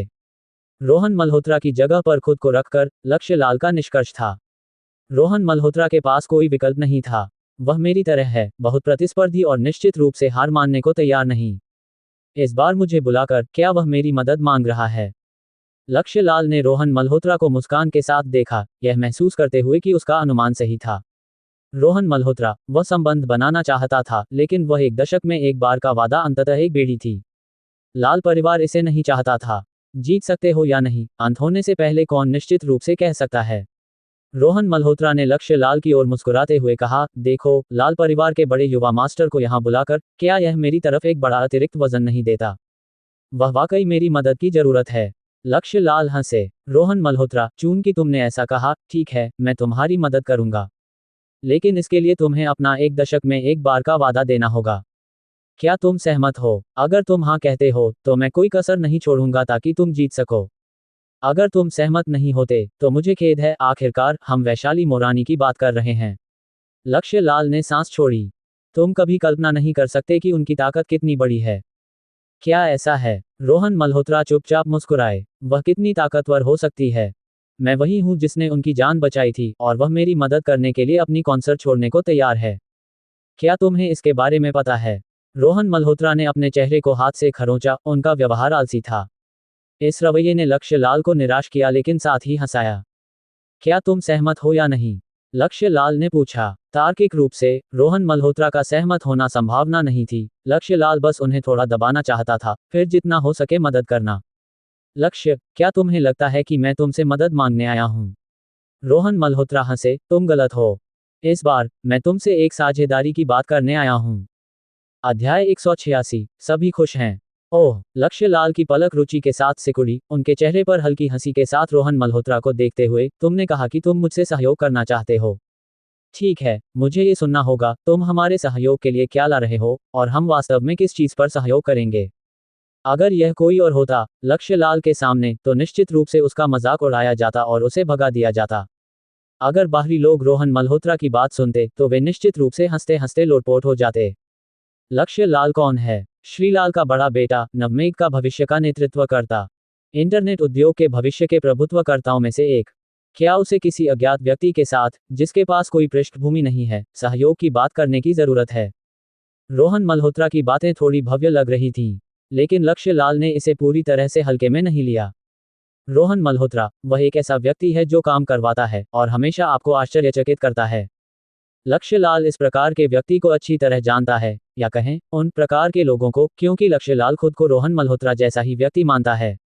जब वे काम करते हैं तो वे हमेशा 10 देते हैं लेकिन केवल 5 की बात करते हैं, कभी अनावश्यक दीन नहीं हाँकते। हालांकि उसे पता था कि यह संभावना कम थी, फिर भी कुछ आशा थी और यही लक्ष्य लाल का वर्तमान मानसिकता थी। रोहन मल्होत्रा ने उसे भांप लिया और मुस्कुराए। समझ गया। अगर भूमिकाएं उलट होती और उसे अपने पास मौजूद ताश के पत्तों का पता नहीं होता, तो शायद उसका भी यही रवैया होता। चूंकि हम सहयोग करने जा रहे हैं, मैं तुमसे कुछ नहीं छिपाऊंगा। रोहन मल्होत्रा खड़े हुए, लक्ष्य लाल के पास गए और उनके कान में फुसफुसाने के लिए झुके। पूरा 5 मिनट। पहले तो लक्ष्य लाल के चेहरे पर हल्की मुस्कान थी, लेकिन जैसे जैसे वह सुनते गए, उनका चेहरा आश्चर्य में बदल गया, फिर सदमे में, और अंत में उनकी आंखें अविश्वास के साथ फैल गईं। रोहन मल्होत्रा अपनी सीट पर वापस लौटे। लक्ष्य लाल का चेहरा गंभीर हो गया था और वह रोहन मल्होत्रा को बहुत ध्यान से देख रहे थे। उनकी आंखों में प्रशंसा का संकेत दिखाई दे रहा था। मेरे पिता ने तुम्हारी तारीफ मुझसे एक से ज्यादा बार की है, लक्ष्य लाल ने अचानक सांस छोड़ते हुए कहा। सच कहूं तो मैं हमेशा कुछ हद तक असहमत रहा हूं, लेकिन इस मामले के बारे में मुझे हार माननी पड़ती है। तुम्हारा भाग्य वाकई असीमित है और तुम्हारा दिमाग अविश्वसनीय रूप से तेजी से काम करता है। लक्ष्य लाल ने रोहन मल्होत्रा को गहरी नजर से देखा। तुम्हारा विरोधी होना बस बहुत डरावना है। तुम वह व्यक्ति हो जो कभी नियमों से नहीं खेलता। मैं इसे तारीफ के रूप में लूंगा। रोहन मल्होत्रा ने अपने सफेद दांत चमकाए, मुस्कुराते हुए। मैं इस सहयोग में शामिल हूं। लक्ष्य लाल ने निर्णायक रूप से घोषणा की, अपना हाथ बढ़ाते हुए। सहयोग करने में खुशी होगी। सहयोग करने में खुशी होगी। रोहन मल्होत्रा का हाथ उनके साथ मजबूती से मिला। दोनों पुरुषों ने कैफे में 2 कप कॉफी पर बात की और फिर एक साथ चले गए। आखिरकार दोनों के पास व्यस्त कार्यक्रम थे। जब लक्ष्य लाल रोहन मल्होत्रा को घर छोड़ने वाले थे, तब उन्हें पता चला रोहन मल्होत्रा का घर वहां से 10 मिनट की पैदल दूरी से भी कम था। तो तुमने मुझे यहाँ इसलिए बुलाया क्योंकि तुम ज्यादा दूर नहीं जाना चाहते थे, है ना? लक्ष्य लाल को तुरंत समझ आ गया कि रोहन मल्होत्रा ने इस जगह का सुझाव क्यों दिया था। मुझे तुम जैसे लोगों से बात करने से सबसे ज्यादा नफरत है, जो हमेशा दूसरों के बारे में सबसे बुरा सोचते हैं, रोहन मल्होत्रा ने जोर से हंसते हुए कहा। मुड़कर जाने लगे, अपने आप में बुदबुदाते हुए। बहुत चालाक, एक ही अनुमान में सही, वाकई धोखा देना मुश्किल। लक्ष्य लाल ने इसे स्पष्ट रूप से सुना और नाराजगी और हंसी के मिश्रण के साथ सिर हिलाने से खुद को रोक नहीं सके और अकेले गाड़ी चलाकर चले गए। जब रोहन मल्होत्रा और लक्ष्य लाल अलग हुए, शर्मा परिवार का पिता और पुत्र वर्तमान में वैशाली मोरानी के साथ कॉन्सर्ट के मामलों पर चर्चा कर रहे थे। आपके शर्मा चौक का उद्घाटन समारोह सुबह 9 बजे है। मैं कॉन्सर्ट को सुबह 10 बजे से दोपहर तक कुल 2 घंटे के लिए निर्धारित करना चाहूंगी। आपको क्या लगता है? वैशाली खन्ना ने कहा। पास में मिनी आश्चर्यचकित होने से खुद को रोक नहीं सकी। इससे पहले वैशाली मोरानी ने केवल समय बदलने की बात उनके सामने उल्लेख की थी, लेकिन उन्हें इतना बड़ा बदलाव शाम से सुबह में स्थानांतरित करने की उम्मीद नहीं थी। इस बदलाव को कई दिनों तक प्रचारित किया गया था और टिकट बिक चुके थे। अगर अब समय बदल दिया गया तो प्रशंसक इसे कैसे देखेंगे और जनमत कैसे प्रभावित होगा? मिनी बीच में बोलने की इच्छा को मुश्किल से रोक सकी। वैशाली मुरानी इस बार बहुत जिद्दी हो रही थी और उनकी जिद कुछ हद तक अस्पष्ट थी। हमें प्रभाव पर विचार करना चाहिए, मिस प्रभाव। यहाँ तक कि एक महत्वपूर्ण पृष्ठभूमि के साथ फिल्म प्रशंसकों और अनुयायियों को नाराज करने से आपका करियर निश्चित रूप से प्रभावित होगा। इसका आप पर बहुत बड़ा प्रभाव पड़ेगा, सूरज राय ने खुद को रोक नहीं सके और कहा। मिनी ने उनकी ओर देखा। इस छोटे आदमी को, जिसे वह हमेशा से अस्वीकार करती थी, ने आखिरकार एक बड़ा अप्रिय सच बोला था। वाकई, मिनी ने भी सहमति में बोल दिया। यह मेरा निर्णय है। मुझे आशा है कि आप इसका सम्मान करेंगे। मेरे प्रशंसकों के लिए जो उस दिन आएंगे, उन्हें उनके टिकटों की धनवापसी मिलेगी और प्रत्येक व्यक्ति को एक उपहार मिलेगा, वैशाली मुरानी ने शांति से कहा। इन खर्चों का भुगतान मैं कर सकती हूँ। क्यों, मेरी प्यारी, तुम क्या योजना बना रही हो? मिनी ने अविश्वास के साथ उनकी ओर देखा, बस समझ नहीं पा रही थी। कारणों के बारे में मैं चर्चा नहीं करना चाहती, कृपया मुझे क्षमा करें, वैशाली मुरानी ने मुस्कान के साथ कहा। चूंकि वैशाली रानी के अपने कारण हैं, तो फिर हम इसे इसी तरह करेंगे। पैसे की बात हम शर्मा समूह में देंगे, हम बिल्कुल भी नहीं चाहेंगे कि मिस वैशाली को कोई नुकसान हो। सूरज राय उस मुस्कान से इतने मंत्रमुग्ध थे कि उन्होंने अपनी छाती थपथपाई और कहा। सूरज शर्मा ने चुपचाप पास से सहमति में सिर हिलाया। सूरज ने अच्छा किया है। महज एक राशि, जो वैशाली मुरानी की उपस्थिति शुल्क के एक अंश से भी बहुत कम है। अगर इससे उन पर अच्छा प्रभाव पड़ता है तो यह इसके लायक है। चूंकि मिस वैशाली ने निर्णय लिया है, तो बाकी का काम हम पर छोड़ दें। हम प्रशंसकों को एक उत्तम स्पष्टीकरण देंगे और सुनिश्चित करेंगे कि उस दिन उनका समय शानदार रहे। सूरज शर्मा ने उदारता से कहा। वास्तव में, टिकटों से मिलने वाला पैसा उनके लिए ज्यादा नहीं था और ऑनलाइन पुनर्विक्रय कीमतों पर उनका कोई नियंत्रण नहीं था। इसके अलावा, वैशाली मुरानी प्रदर्शन रद्द नहीं कर रही थी, बस समय समायोजित कर रही थी। धनवापसी और उपहार देना पहले से ही बहुत ईमानदारी दिखाता था, प्रशंसक निश्चित रूप से समझेंगे। और मेरे लिए, शर्मा समूह, ये निश्चित रूप से एक अच्छी बात है। सूरज शर्मा अपनी आंखों में उत्साह की लहर को रोक नहीं सके। ये कॉन्सर्ट, जो उद्घाटन के साथ लगभग सटा हुआ था, जनता इसे कैसे देखेगी? वैशाली रानी का शर्मा चौक को इतना समर्थन देना, वह सूरज शर्मा निश्चित रूप से भारी मुनाफा कमा रहा था। उत्साही पिता और पुत्र यह आश्वासन दे रहे थे कि वे बाद के काम को संभाल लेंगे। मिनी केवल सांस छोड़ सकती थी और अपनी युवा मालकिन को नाराज नजरों से देख सकती थी। वाकई आवेग में काम करना, और आपको कभी नहीं पता कि उनके दिमाग में क्या चल रहा है, मिनी ने सोचा। वैशाली मुरानी ने हल्की मुस्कान दी और सोचा, रोहन मल्होत्रा की योजना अप्रत्याशित थी। इसने न केवल मेरी प्रतिष्ठा को ध्यान में रखा बल्कि मेरे विचारों के साथ पूरी तरह से तालमेल भी रखा। वह वाकई अद्भुत है। वैशाली मुरानी को नुकसान उठाने की परवाह नहीं थी, लेकिन उन्हें उम्मीद नहीं थी कि रोहन मल्होत्रा उन्हें कोई नुकसान नहीं होने देंगे। वह सोच रही थी कि उन्होंने ऐसी योजना बनाने के लिए कितने दिमागी कोशिकाओं को खर्च किया होगा। वैशाली मुरानी हल्के से प्रभावित थीं, और रोहन मल्होत्रा, जिन्होंने वैशाली मुरानी को प्रभावित किया था, अब धीरे धीरे वापस जा रहे थे, अपने फोन के साथ खेलते हुए चल रहे थे। वह संदेश भेज रहे थे, सांत्वना दे रहे थे। चलते चलते, रोहन मल्होत्रा अचानक रुक गए, उनकी आंखें अविश्वास में फैल गईं। उन्हें मिला जवाबी संदेश उनकी विश्वास से परे था। अपनी जल्दबाजी में, रोहन मल्होत्रा ने टाइप करने की भी जहमत नहीं उठाई, बल्कि एक वॉयस मैसेज भेजा। क्या इसका मतलब है कि तुम ठीक हो? अध्याय 187, टीम का पुनर्गठन।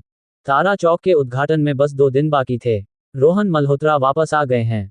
उनकी अनुपस्थिति कई दिनों तक खींची थी, बिना किसी खबर के।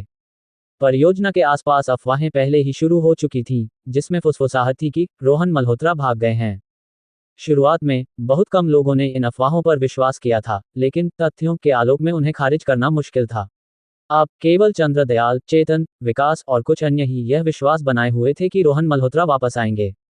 अन्य लोगों में से अधिक आशावादी चुप रहे, जबकि कम धैर्य वाले लोग निजी तौर पर अपने मन में कोस रहे थे। तारा चौक की स्थिति एक बांध की तरह थी जो बाढ़ से तनावग्रस्त थी, ढहने की कगार पर। हवा में निराशावाद का एक व्यापक भाव था। और उस पल में, रोहन मल्होत्रा वापस आए। जो लोग रोहन मल्होत्रा पर विश्वास करते थे, उन्हें रोने की तीव्र इच्छा महसूस हुई। बैठक वापसी पर, रोहन मल्होत्रा ने निर्णायक और जोरदार कार्रवाई की, तुरंत सभी विभागाध्यक्षों को मुख्य सम्मेलन कक्ष में बुलाया। उन्होंने मांग की कि प्रत्येक विभागाध्यक्ष मौके पर अपनी समस्याओं की रिपोर्ट दे और उन्होंने तुरंत निर्णय लिए। एक के बाद एक, विभागों ने अपनी प्रगति पर अपडेट दिया और वर्तमान मुद्दों को उठाया। चंद्रदयाल और अन्यों के नेतृत्व में सभी नियोजित कार्य अनिवार्य रूप से पूरे हो चुके थे और निरीक्षण पास कर चुके थे। सबसे बड़ी समस्या ये थी कि प्रचार कार्य रुक गया था, यहां तक कि कीचड़ में फंस गया था। तारा चौक का उद्घाटन कोई उत्साह पैदा नहीं कर रहा था। इस गति से वे केवल औपचारिक रूप से उद्घाटन कर पाएंगे। कई अरब रुपये के निवेश वाली परियोजना के लिए ऐसा शुरुआत विनाशकारी थी और इससे भयानक डोमिनो प्रभावों की श्रृंखला शुरू हो सकती थी। मुझे पता है। चंद्रदयाल की कठिन रिपोर्ट और अन्य प्रबंधकों की गहरी चिंता का सामना करते हुए रोहन मल्होत्रा ने सादगी से टिप्पणी की। बिल्कुल भी जल्दबाजी नहीं, सिर्फ जानना काफी नहीं है, हम आगे क्या करने जा रहे हैं। हमारे पास केवल 2 दिन बाकी हैं। चंद्रदयाल अधीर हो गए, सीधे रोहन मल्होत्रा को संबोधित करते हुए। निस्वार्थता की बात करना एक बात है, लेकिन स्वार्थी रूप से बोलें तो अगर परियोजना विफल हो जाती है तो उनका करियर भी विफल हो जाएगा। ऐसी आशाजनक परियोजना में सब कुछ था, संसाधन, निवेश, फिर भी यह उनकी टीम के हाथों बर्बाद होने की कगार पर थी। वे भविष्य में इस शकल में कैसे जारी रख सकते थे? इस मामले के लिए मेरी अपनी योजनाएं हैं। प्रचार विभाग को सभी मौजूदा विज्ञापन रोक देने चाहिए, रोहन मल्होत्रा ने शांति से चंद्रदयाल को निर्देश दिया। इसे रोक दें? नहीं, हमारी आवाज पहले से ही मुश्किल से सुनाई दे रही है, अब इसे कैसे रोक सकते हैं? मुझे लगता है कि हमें निवेश बढ़ाना चाहिए, अन्यथा अन्य फंड्स को पुनर्निर्देशित करें। हाँ, हम रुक नहीं सकते। प्रबंधक उत्तेजित थे, एक के बाद एक अपनी राय व्यक्त कर रहे थे। रोहन मल्होत्रा लंबे समय तक अनुपस्थित रहे थे और टीम के भीतर का मनोबल कमजोर हो गया था। पहले ऐसी असहमति नहीं होती थी। रोहन मल्होत्रा ने अपनी हथेली मेज पर जोर से मारी। अचानक हुई आवाज ने सभी को चौंका दिया और कमरा शांत हो गया। प्रबंधकों ने रोहन मल्होत्रा को आश्चर्य के साथ देखा। सब लोग, मैं समझता हूं कि आप परियोजना और अपनी भावनाओं के लिए चिंतित हैं। रोहन मल्होत्रा ने तेजी से चारों ओर देखा। आइए ईमानदार रहें, यहाँ मौजूद सभी लोग बुजुर्ग हैं और कुछ तो उम्र में मेरे चाचा भी हो सकते हैं। इस महत्वपूर्ण क्षण में पारंपरिक तरीके काम नहीं करेंगे और आप लोग हताश हैं, लेकिन मैं नहीं। असाधारण समय में असाधारण उपायों की आवश्यकता होती है। भले ही आप मुझ पर भरोसा न करें, आपको आदेशों का पालन करना होगा। मैं इस परियोजना का समग्र प्रभारी हूं। अगर हम विफलता और नुकसान की बात करते हैं तो मेरा नुकसान आप में से किसी से भी बड़ा होगा। सामान्य तौर पर मैं आपके सामने झुक सकता हूं और चर्चा कर सकता हूं, लेकिन यह एक महत्वपूर्ण क्षण है, आपको मेरी बात माननी होगी। अपने भाषण के अंत तक रोहन मल्होत्रा की आवाज ठंडी थी, जिसमें कोई दया की जगह नहीं थी। यह एक महत्वपूर्ण समय था, लोकतंत्र का क्षण नहीं। हालांकि रोहन मल्होत्रा के पास कई ट्रम्प कार्ड थे, वे ढील देने की हिम्मत नहीं करते थे। कम से कम उन्हें एक ऐसी टीम चाहिए थी जो पूरी तरह से एकजुट हो और उनके शरीर के विस्तार की तरह काम करे। रोहन मल्होत्रा की दुर्लभ दृढ़ता ने प्रबंधकों को चुप करा दिया। ये युवक कभी मजाक नहीं करता था, तेज और निर्णायक था और सजा कोई मजाक नहीं थी। इससे भी महत्वपूर्ण बात, इस समय वह आत्मविश्वास और सक्षम दिखाई दे रहा था। बड़ा सम्मेलन कक्ष शांत हो गया, सभी चुपचाप उसे देख रहे थे। रोहन मल्होत्रा ने भी सभी को देखा। मैं वापस आ गया हूं और मैंने सुना है कि अफवाहें हैं कि रोहन मल्होत्रा भागने वाला है, और ये अफवाहें विस्तृत और जीवंत हैं। यहां मौजूद कई लोगों को, मुझे विश्वास है, इस अफवाह ने मना लिया था। प्रबंधकों ने अनजाने में गहरी सांस ली। घबराए नहीं, मेरा इरादा परेशानी खड़ी करने का नहीं है। अगर मैं आपकी जगह होता तो मैं भी यही सोचता, रोहन मल्होत्रा ने मुस्कान के साथ कहा। उनकी आंखें दृढ़ थीं, लेकिन मैं वापस आ गया हूं। मैं यहाँ आपके साथ, इस परियोजना के साथ अंतिम क्षण तक लड़ने के लिए हूँ। सफलता या विफलता, जीवन या मृत्यु, हम इसे एक साथ सामना करेंगे। अगर परियोजना विफल हो जाती है तो आपके करियर प्रभावित होंगे, लेकिन आपको घातक प्रभाव नहीं झेलना पड़ेगा। आप कह सकते हैं, यह अक्षम नेतृत्व, कमांडिंग क्षमता की कमी के कारण हुआ। मैं आप सभी से छोटा हूँ, मेरे सामने अभी लंबा रास्ता है। मैं इस परियोजना का मुख्य प्रभारी हूँ, मैं बाहर की दुनिया को क्या समझाऊंगा। मेरे पास कोई बहाना नहीं है, मेरा दांव बहुत बड़ा है। लेकिन मैं ये सब दांव पर लगाने को तैयार हूं, आपके साथ हाथ मिलाकर लड़ने के लिए। मेरे पास साहस और हिम्मत है, क्या आपके पास मुझ पर दांव लगाने की हिम्मत है? रोहन मल्होत्रा ने जोश के साथ बोला, उनके शब्द आत्मविश्वास और दृढ़ संकल्प से भरे थे। प्रबंधक उनकी ओर देखते रहे। हाँ, अगर परियोजना विफल हो जाती है तो उनके करियर पर दाग लगेगा, लेकिन वे बस एक मूर्ख नेता को दोष दे सकते थे। हालांकि रोहन मल्होत्रा के लिए यह अलग था। वह व्यक्ति था जो सबसे आगे पूरी जिम्मेदारी उठा रहा था। उसे हार स्वीकार करने की हिम्मत नहीं थी। क्या हमारे पास हिम्मत नहीं है? यहाँ मौजूद सभी लोग 20 साल की उम्र में नहीं थे, फिर भी वे सभी इस 20 साल के युवक से प्रज्वलित हो गए। मैं तुम पर विश्वास करता हूँ, चंद्रदयाल पहले बोले। मैं भी, इंजीनियरिंग प्रबंधक चेतन ने तुरंत कहा। मैं भी तुम पर विश्वास करता हूँ। एक के बाद एक प्रबंधकों ने अपना समर्थन व्यक्त करना शुरू किया। उन्हें नहीं पता था कि अब कोई बदलाव हो सकता है, नहीं उन्हें पता था कि रोहन मल्होत्रा के पास और कौन से तरीके हो सकते हैं। लेकिन इस क्षण में परियोजना के प्रति समर्पण और हार न मानने की अनिच्छा के कारण वे सभी एक बार फिर रोहन मल्होत्रा पर विश्वास करने को तैयार थे। वे ये भी आशा करते थे कि तुम हमें निराश नहीं करोगे। चंद्रदयाल ने रोहन मल्होत्रा को गहरी नजर से देखा। विकास यादव अपने कार्यालय में थे, अपनी माला के साथ खेल रहे थे। रोहन मल्होत्रा वापस आ गए थे और उन्होंने प्रबंधकों के साथ एक बैठक भी बुलाई थी।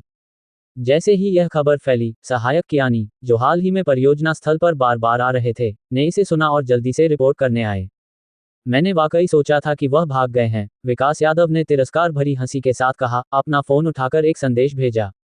अब हम क्या करें? क्या आपको बैठक में जाना चाहिए? क्या आप उन्हें सार्वजनिक रूप से नीचा दिखाना चाहते हैं? सहायक कियानी उत्साह के साथ पूछने से खुद को रोक नहीं सके। पहले उन्हें रोहन मल्होत्रा ने कठोरता से निपटाया था, अब वह श्री रोहन की बदकिस्मती देखने के लिए उत्सुक थे। नहीं, अभी मेरी बारी नहीं आई है, विकास यादव ने तिरस्कार भरी हंसी के साथ कहा। उन्होंने धीरे से फोन की काली स्क्रीन को नीचे रखा, अपनी उंगली से इसे 2 बार हल्के से थपथपाया। क्या रोहन मल्होत्रा को लगता है कि उनकी मुश्किलें बस इतनी ही हैं? मानो वह इतना भाग्यशाली हो सकता है। विकास यादव की नज़र अपने फोन पर पड़ी, जिसमें चालाकी की एक झलक थी। मैं चाहता हूं कि वह वापस आते ही समस्याओं से घिर जाए। बड़े सम्मेलन कक्ष में रोहन मल्होत्रा गंभीरता से खड़े हुए, सभी को कृतज्ञता के साथ देखते हुए। बैठक समाप्त हुई। मैं आप सभी के विश्वास के लिए धन्यवाद देता हूं। सब लोग अभी के लिए वापस जा सकते हैं, बाद में मैं आप में से प्रत्येक के साथ व्यक्तिगत रूप से काम की व्यवस्था करूंगा। प्रबंधकों ने सहमति में सिर हिलाया और खड़े हो गए। ये बुरा है। बड़े सम्मेलन कक्ष का दरवाजा अचानक खुल गया और एक पीला पड़ गया कर्मचारी अंदर दौड़ा। कुछ हो गया है। अध्याय 188, पहला चीरा स्वर सेट करने के लिए। कुछ गलत हो गया कि यह चीख ने चंद्रदयाल को झकझोर दिया और प्रबंधकों के चेहरे पीले पड़ गए।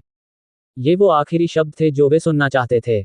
इस समय परियोजना पहले ही अपनी सीमा तक खींच चुकी थी, इससे भी बदतर खबर क्या हो सकती थी? क्या उन्हें थोड़ा भी राहत मिल सकती थी? कर्मचारी के पीले चेहरे को देखकर और उसकी हिम्मत को कि वह बैठक कक्ष में घुस आया। यह मामला छोटा नहीं हो सकता था। ग्राहक विभाग के प्रमुख अचानक खड़े हो गए, उनकी आवाज सख्त थी, क्या हो रहा है? विकास, क्या हुआ? आने वाला व्यक्ति उनके ग्राहक विभाग का एक कर्मचारी था। व्यापारी हंगामा कर रहे हैं। वे हमारे साथ अनुबंध समाप्त करने की मांग कर रहे हैं। विकास उपनाम वाला कर्मचारी उन्मत्त रूप से बोला। व्यापारी हंगामा कर रहे हैं। रोहन मल्होत्रा की आंखें हल्के से सिकुड़ गईं। एकाएक प्रबंधक चुप हो गए, सभी रोहन मल्होत्रा की ओर देखने लगे।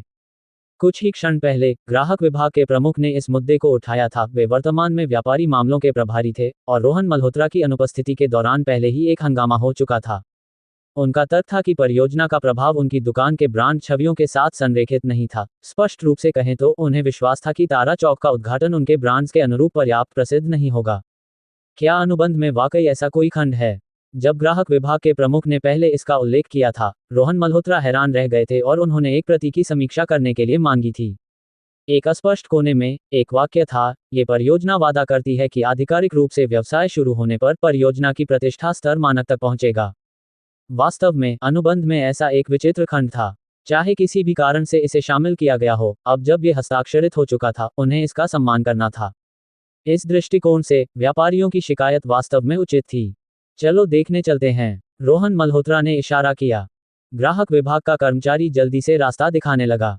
इस समय व्यापारी तारा चौक की पहली मंजिल के लॉबी में एकत्र थे, यहां तक कि उन्होंने एक बैनर भी खोल रखा था। उस पर लिखा था, तारा चौक झूठा विज्ञापन, अनुबंध समाप्त करने की मांग। दृश्य भावनाओं से भरा हुआ था। 1 दर्जन से अधिक लोग हंगामा कर रहे थे, दर्जनों अन्य लोग उन्हें उकसा रहे थे, साथ ही सुरक्षा गार्ड और परियोजना कर्मचारी व्यवस्था बनाए रख रहे थे। कुल मिलाकर वहां 100 से अधिक लोग थे। ये काफी तमाशा था। जब रोहन मल्होत्रा ने प्रबंधकों को लेकर वहां पहुंचे, हंगामा पूरे जोर पर था। एक व्यक्ति मेगाफोन का उपयोग करके चिल्ला रहा था, भीड़ को उकसाते हुए, मेरी बात सुनो सभी लोग, तारा चौक ने हमसे वादा किया था कि यह इंद्रपुर का एक ऐतिहासिक स्थल बन जाएगा, जो मुख्य खरीदारी जिले की पूरी खरीदारी करने वाली भीड़ को आकर्षित करेगा। अब उन्होंने शर्मा चौक को सिर उठाने में असमर्थ कर दिया है। तारा चौक की लोकप्रियता को देखो, ये हमारे अपार्टमेंट के नीचे की दुकान जितनी भी प्रसिद्ध नहीं है। ऐसी परियोजना में शामिल होने से क्या हम मुसीबत नहीं मांग रहे? हम अनुबंध समाप्त करना चाहते हैं, हम मुआवजे की मांग करते हैं। मेगाफोन पकड़े व्यक्ति की आवाज गूंज रही थी, उसका भाषण अत्यधिक उत्तेजक था। ये सही है, उन्होंने शुरू में ऐसा वादा किया था। अब परियोजना को देखो, इसकी कोई आवाज भी नहीं है। हाँ हाँ, मैं यहाँ उनकी प्रतिष्ठा के कारण आया था और उन्होंने अनुबंध में ये बिंदु भी जोड़ा था। अगर वे इसे पूरा नहीं करते तो हम अनुबंध समाप्त करने की मांग करते हैं। इतना ही नहीं, बल्कि मुआवजा भी। कई लोग अपनी आवाज को जोर देकर बोल रहे थे, मेगाफोन वाले व्यक्ति के साथ तालमेल बिठाते हुए। रोहन मल्होत्रा अपने कदमों में रुक गए और उस व्यक्ति को ठंडी नजरों से देखा, फिर अपने बगल में खड़े ग्राहक विभाग के प्रमुख से पूछा, वह आदमी कौन है? वह महेश है, सूर्यकांत विशेष कपड़े की दुकान का मालिक। व्यापारियों की परेशानी को उसने ही आयोजित किया था। ग्राहक विभाग के प्रमुख ने महेश को देखा, उनकी आंखों में थोड़ी घृणा थी। यह आदमी दबंग और अनुचित रूप से दृढ़ था। पिछले हंगामे के दौरान उसे शर्मनाक स्थिति में डाल दिया गया था और उसे व्यापारियों ने लगभग पीट दिया था। रोहन मल्होत्रा ने सहमति में सिर हिलाया और आगे बढ़े। हमारे परियोजना निदेशक प्रबंधक रोहन मल्होत्रा आ गए हैं। अचानक किसी ने चिल्लाया। 100 से अधिक लोग एक साथ उनकी ओर देखने लगे। रोहन मल्होत्रा के बारे में तारा चौक में उनके कारनामे लगभग पौराणिक थे, खासकर हाल के घटनाओं के साथ, जैसे निर्माण दल को निकालना और मीडिया को चकमा देना। रोहन मल्होत्रा ने लोगों पर जो छाप छोड़ी थी, वह थी अप्रत्याशित योजनाओं वाले, आश्चर्यों से भरे और मामलों को संभालने में बहुत निर्णायक व्यक्ति की। हंगामा करने वालों की नज़रों में वह अविश्वसनीय रूप से कठिन व्यक्ति था, यहाँ तक कि थोड़ा डरावना भी। यह ऐसा व्यक्ति था जिसे वे तब तक उकसाना नहीं चाहते थे जब तक वे शुरू से ही रिश्ते तोड़ने के लिए तैयार न हों। एकाएक हंगामा करने वाले व्यापारियों ने अपने मुंह बंद कर लिए और महेश के साथ मौजूद दर्जन भर लोगों में से लगभग आधे ने आवाज निकालने की हिम्मत नहीं की। जब रोहन मल्होत्रा बिना किसी भाव के चेहरे के साथ पास आए, केवल महेश दृढ़ता से खड़ा रहा, आत्मविश्वास और निर्भयता के साथ उनकी ओर देखते हुए। रोहन मल्होत्रा सीधे महेश के सामने गए और हल्की मुस्कान दी। श्री महेश, यह क्या है? परियोजना के उद्घाटन से पहले ऐसा दृश्य पैदा करना अच्छा प्रभाव नहीं देगा। रोहन मल्होत्रा ने विनम्रता से कहा। अच्छा प्रभाव नहीं? महेश ने तिरस्कार भरी हंसी हंसे, आह चलो ना प्रबंधक रोहन, उद्घाटन से ठीक पहले कई दिनों तक मुख्य प्रभारी के गायब होने पर आप मुझे आलोचना करने का क्या अधिकार रखते हैं? वह अच्छा प्रभाव देता है। एक सुई के खिलाफ गेहूं की तरह। महेश का व्यंग्य स्पष्ट से अधिक था। रोहन मल्होत्रा ने उन्हें चुपचाप कुछ पल तक देखा और फिर पूछा, तो श्री महेश, आप क्या करना चाहते हैं? अनुबंध समाप्त करें, महेश ने बिना हिचकिचाहट के कहा, और हमें हमारे नुकसान का मुआवजा दें, जो आपकी अपनी कुप्रबंधन का परिणाम है। आप पूरी तरह जिम्मेदार हैं। हाँ, आपकी पूरी जिम्मेदारी। और हमें हमारे नुकसान का मुआवजा दें। महेश के पीछे कुछ लोग भी चिल्लाने लगे। अनुबंध समाप्त करें। रोहन मल्होत्रा ने तिरस्कार भरी हंसी हंसे, मैं आपको सच बताता हूं, अगर आप अब अनुबंध समाप्त करना चाहते हैं, ठीक है। लेकिन ये हम नहीं हैं जो आपको मुआवजा देंगे, यह आप हैं जो हमें मुआवजा देंगे। इस एक बयान के साथ रोहन मल्होत्रा ने वहां मौजूद सभी को चौंका दिया। क्या आप पागल हैं? क्या आपने अनुबंध भी पढ़ा है? महेश ने भयंकर नजरों से घूरा, उनकी आवाज में धमकी थी। यह आप हैं जिन्होंने इसे नहीं पढ़ा है? रोहन मल्होत्रा ने उन्हें ठंडेपन से कहा, अनुबंध में स्पष्ट रूप से कहा गया है कि अगर परियोजना खुलने के बाद पर्याप्त प्रतिष्ठा हासिल करने में विफल रहती है, तो आपके पास अनुबंध समाप्त करने का अधिकार है। लेकिन अभी परियोजना अभी तक शुरू नहीं हुई है। क्षमा करें, आपने कुछ दिन पहले ही हंगामा शुरू कर दिया। रोहन मल्होत्रा ने हंगामा करने वालों पर तिरस्कार भरी नजर डाली। उनके दिमाग खाली हो गए। अनुबंध की गहरी जांच करने पर रोहन मल्होत्रा सही थे। परियोजना के पर्यवेक्षक एक पल के लिए चुप हो गए, फिर अचानक फट पड़े। ग्राहक विभाग की प्रबंधक व्यापारियों के हैरान और अवाक चेहरों को देखकर उत्साह में अपनी मुट्ठियां भींच लीं, उनके गालों पर विजय का हल्का रंग चढ़ गया। प्रबंधक रोहन बहुत मजबूत थे, कुछ ही शब्दों में उन्होंने उन हंगामा करने वाले बदमाशों को अवाक और शांत कर दिया। प्रभावशाली, प्रभावशाली, वास्तव में परियोजना का आधार।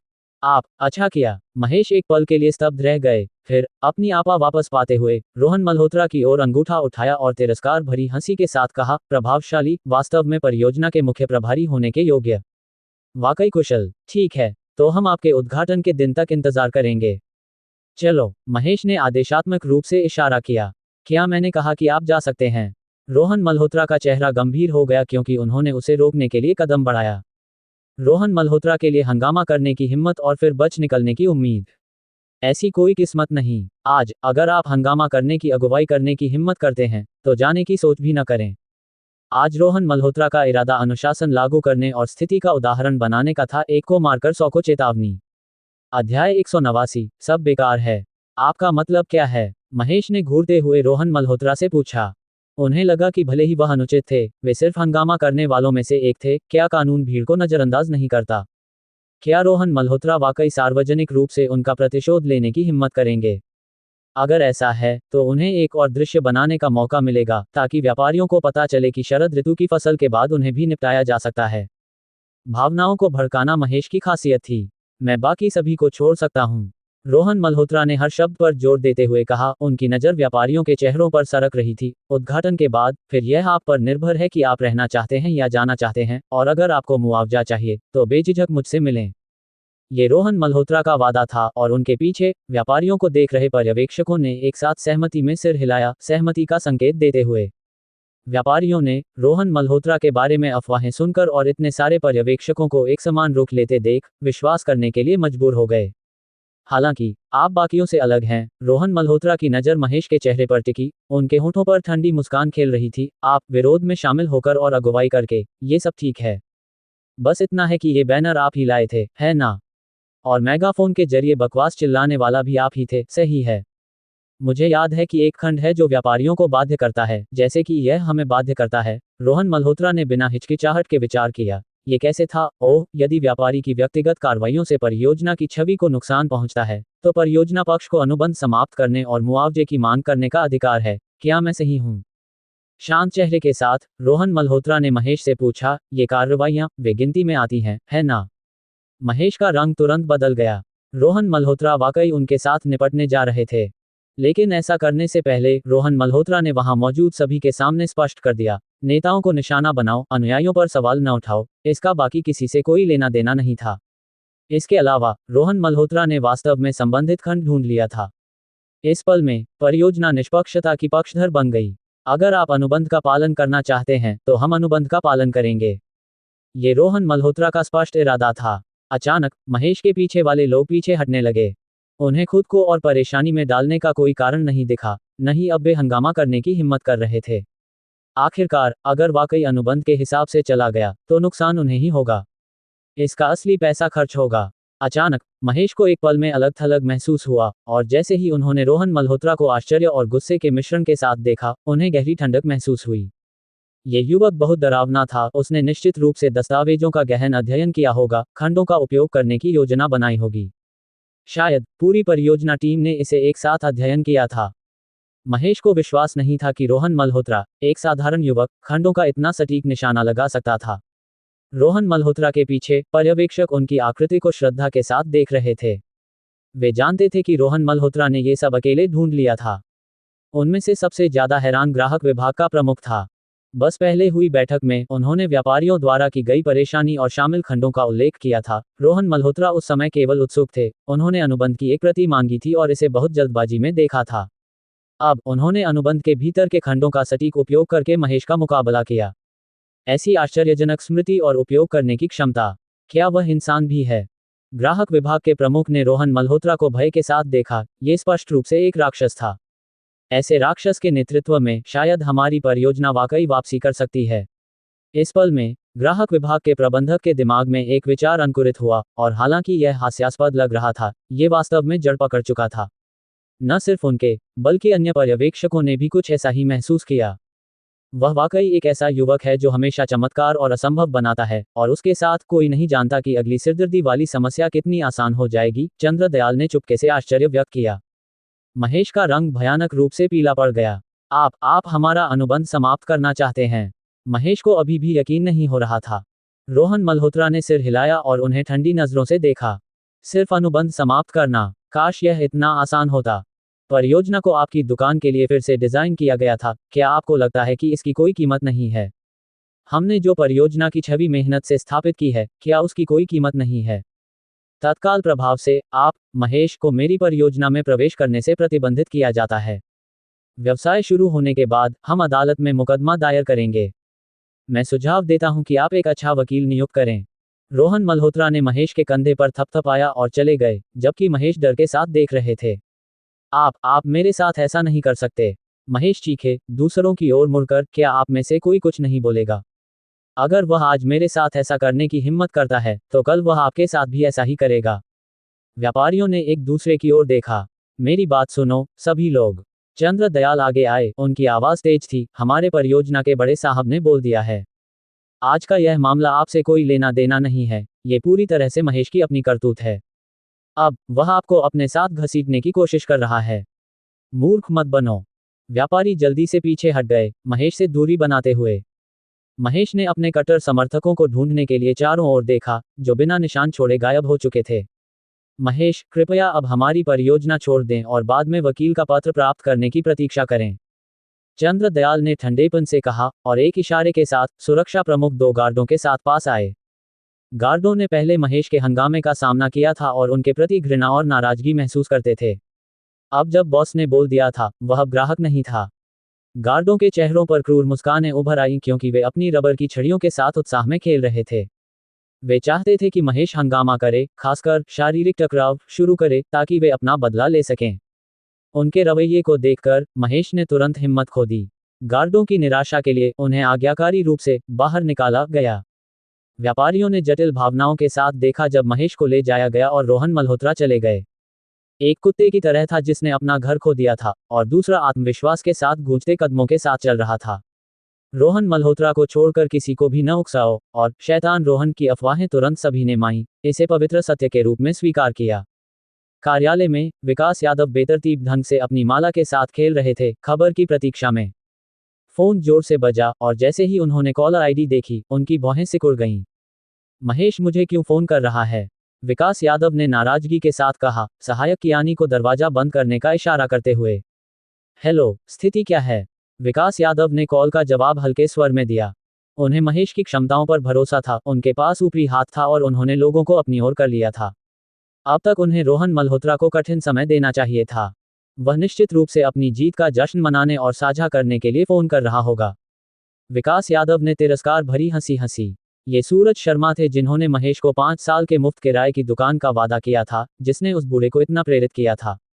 हालांकि फोन पर 2 मिनट तक सुनने के बाद विकास यादव का चेहरा बदसूरत हो गया, उनका चेहरा अविश्वास से भरा हुआ था। आप क्या कह रहे हैं? रोहन मल्होत्रा ने आपको बाहर निकाल दिया?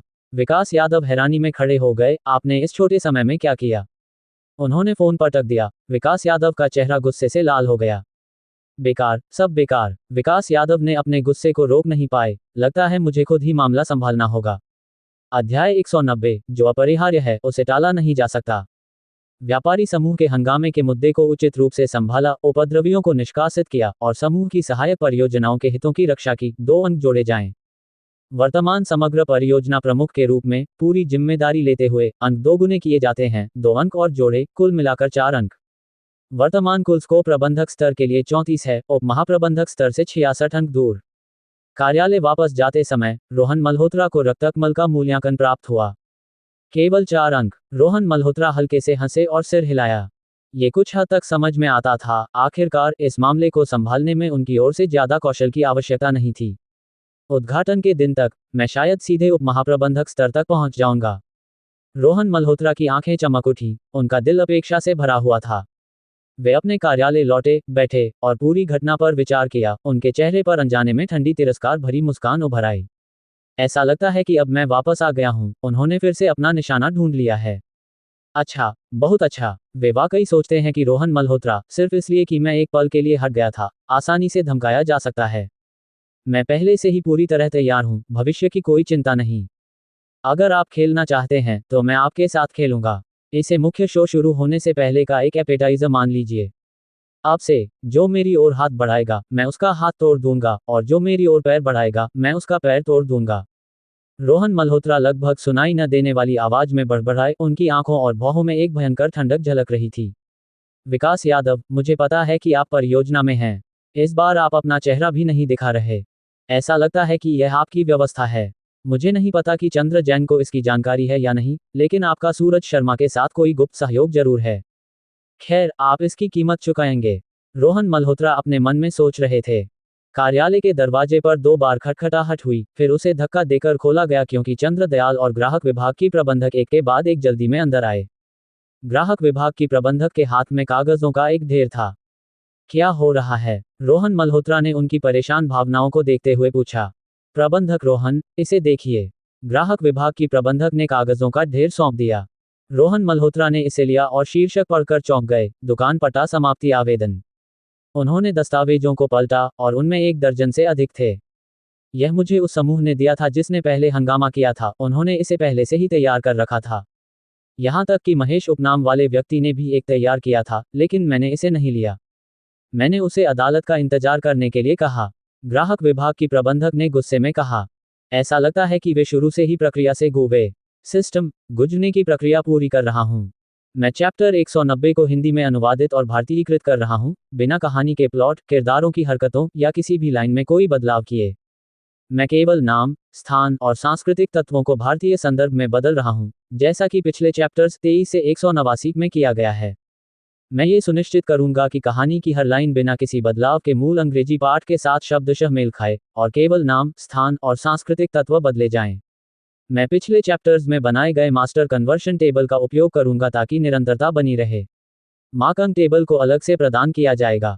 ये नियम भविष्य के सभी चैप्टर्स 191 और आगे के लिए लागू होगा, जहां कहानी की हर लाइन बिना किसी बदलाव के वही रहेगी, और केवल नाम, स्थान और सांस्कृतिक तत्व बदले जाएं। इस चैप्टर में टेल स्क्वायर, ट्रल स्क्वायर को तारा चौक, Bai Shaosheng, manager Bai, devil Bai surname, master Bai, brother Bai, Sheng, mister Bai Sheng को रोहन मल्होत्रा, प्रबंधक रोहन, शैतान रोहन मल्होत्रा, उपनाम मास्टर रोहन, भाई रोहन, श्री रोहन मल्होत्रा। चैन दया, मिस्टर चैन, मैनेजर चैन को चंद्र दयाल, श्री चंद्र, प्रबंधक चंद्र। वैंग ये, वाइस जनरल मैनेजर वैंग ये, मिसेस वैंग, मिस्टर वैंग को विकास यादव, उप महाप्रबंधक विकास यादव, श्रीमती विकास, श्री विकास। असिस्टेंट कियान, मैनेजर कियान को सहायक कियानी। टियन्नन रीजन, टियन्नन सिटी को इंद्रपुर क्षेत्र, इंद्रपुर शहर। रेड ओटिस को रक्तकमल, चैन जिक्शन को चंद्र जैन, सन जैंगडोंग, मैनेजर सन शियांग डांग, सन जूज को सूरज शर्मा, प्रबंधक शर्मा रणनीतिकार।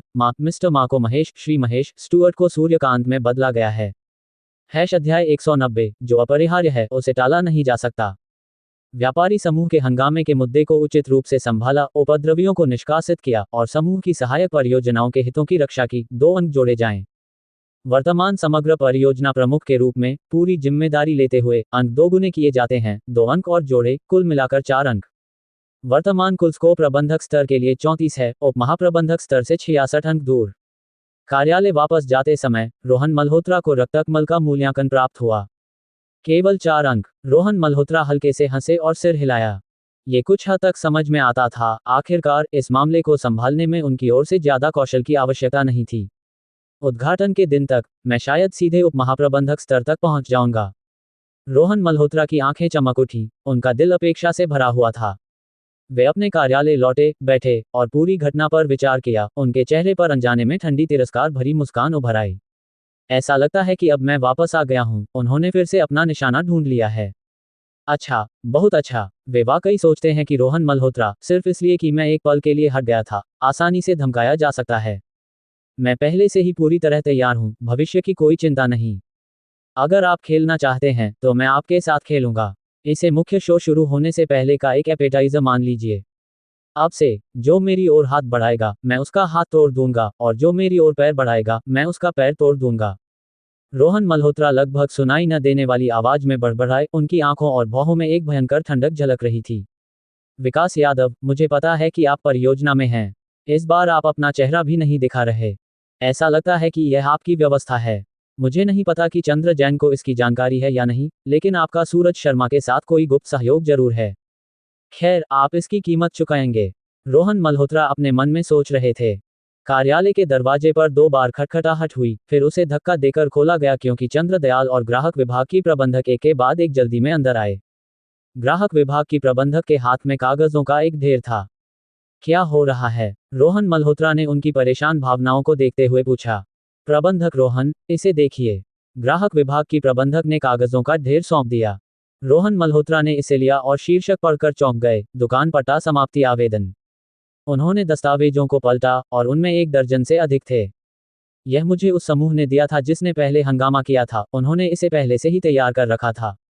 यहाँ तक कि महेश उपनाम वाले व्यक्ति ने भी एक तैयार किया था, लेकिन मैंने इसे नहीं लिया। मैंने उसे अदालत का इंतजार करने के लिए कहा। ग्राहक विभाग की प्रबंधक ने गुस्से में कहा।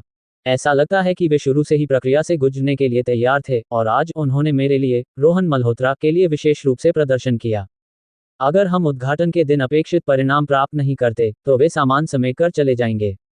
और हमें उन्हें भारी मुआवजा देना होगा, रोहन मल्होत्रा ने हल्की मुस्कान के साथ कहा। तथाकथित अपेक्षित प्रचार प्रभाव, जैसा कि अनुबंध में कहा गया था, में एक मात्रात्मक सूत्र शामिल था जिसमें उस दिन मौजूद लोगों की संख्या, मीडिया कवरेज की मात्रा और सोशल मीडिया पर ट्रेंडिंग मूल्य शामिल थे। ये कारक मिलकर एक संतुलित संख्यात्मक मूल्य बनाते थे। मुझे कहना होगा, जिसने इसे बनाया वह वाकई प्रतिभाशाली है। ठीक है, थोड़ी देर में आप उनके लिए मुझसे कहें, रोहन मल्होत्रा ने ग्राहक विभाग की प्रबंधक से कहा, सभी व्यापारियों के सामने उन्हें बताएं। जो लोग आवेदन जमा करते हैं, अगर वे उस दिन अपेक्षित प्रचार प्रभाव तक नहीं पहुंचते, तो वे जा सकते हैं।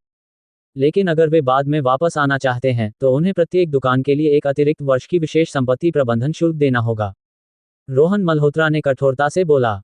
ग्राहक विभाग की प्रबंधक ने सहमति में सिर हिलाया। अभी हम गति नहीं खो सकते। चंद्र, क्या बात है? आप मुझसे मिलना चाहते थे?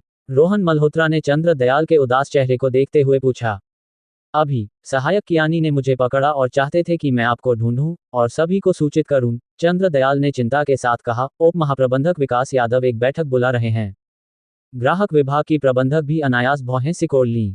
रोहन मल्होत्रा को यह अजीब लगा। उप महाप्रबंधक विकास यादव बैठक के दौरान मौजूद नहीं थे, न ही व्यापारी हंगामे के दौरान, और अब वे अचानक एक बैठक चाहते थे। कुछ गलत लग रहा था। क्या हमें कोई बहाना बनाकर इसे टालने की कोशिश करनी चाहिए? चंद्र दयाल ने फुसफुसाते हुए कहा। उप महाप्रबंधक विकास यादव के परियोजना छोड़ने से लेकर सहायक कियानी ने जो कुछ किया, सामान्य कर्मचारी शायद कुछ अजीब नहीं देखते, ज्यादा से ज्यादा ये सोचते कि सहायक कियानी में कोई समस्या थी। हालांकि चंद्र दयाल कार्यस्थल में इतने सालों बाद शुरू में शायद इसे न देख पाए हों, लेकिन समय बीतने के साथ उन्होंने मुद्दों को देखा और थोड़ा सोचने के बाद जल्दी ही समझ लिया। ये संभावना है कि उप महाप्रबंधक विकास यादव शुरू से ही रोहन मल्होत्रा को निशाना बना रहे थे।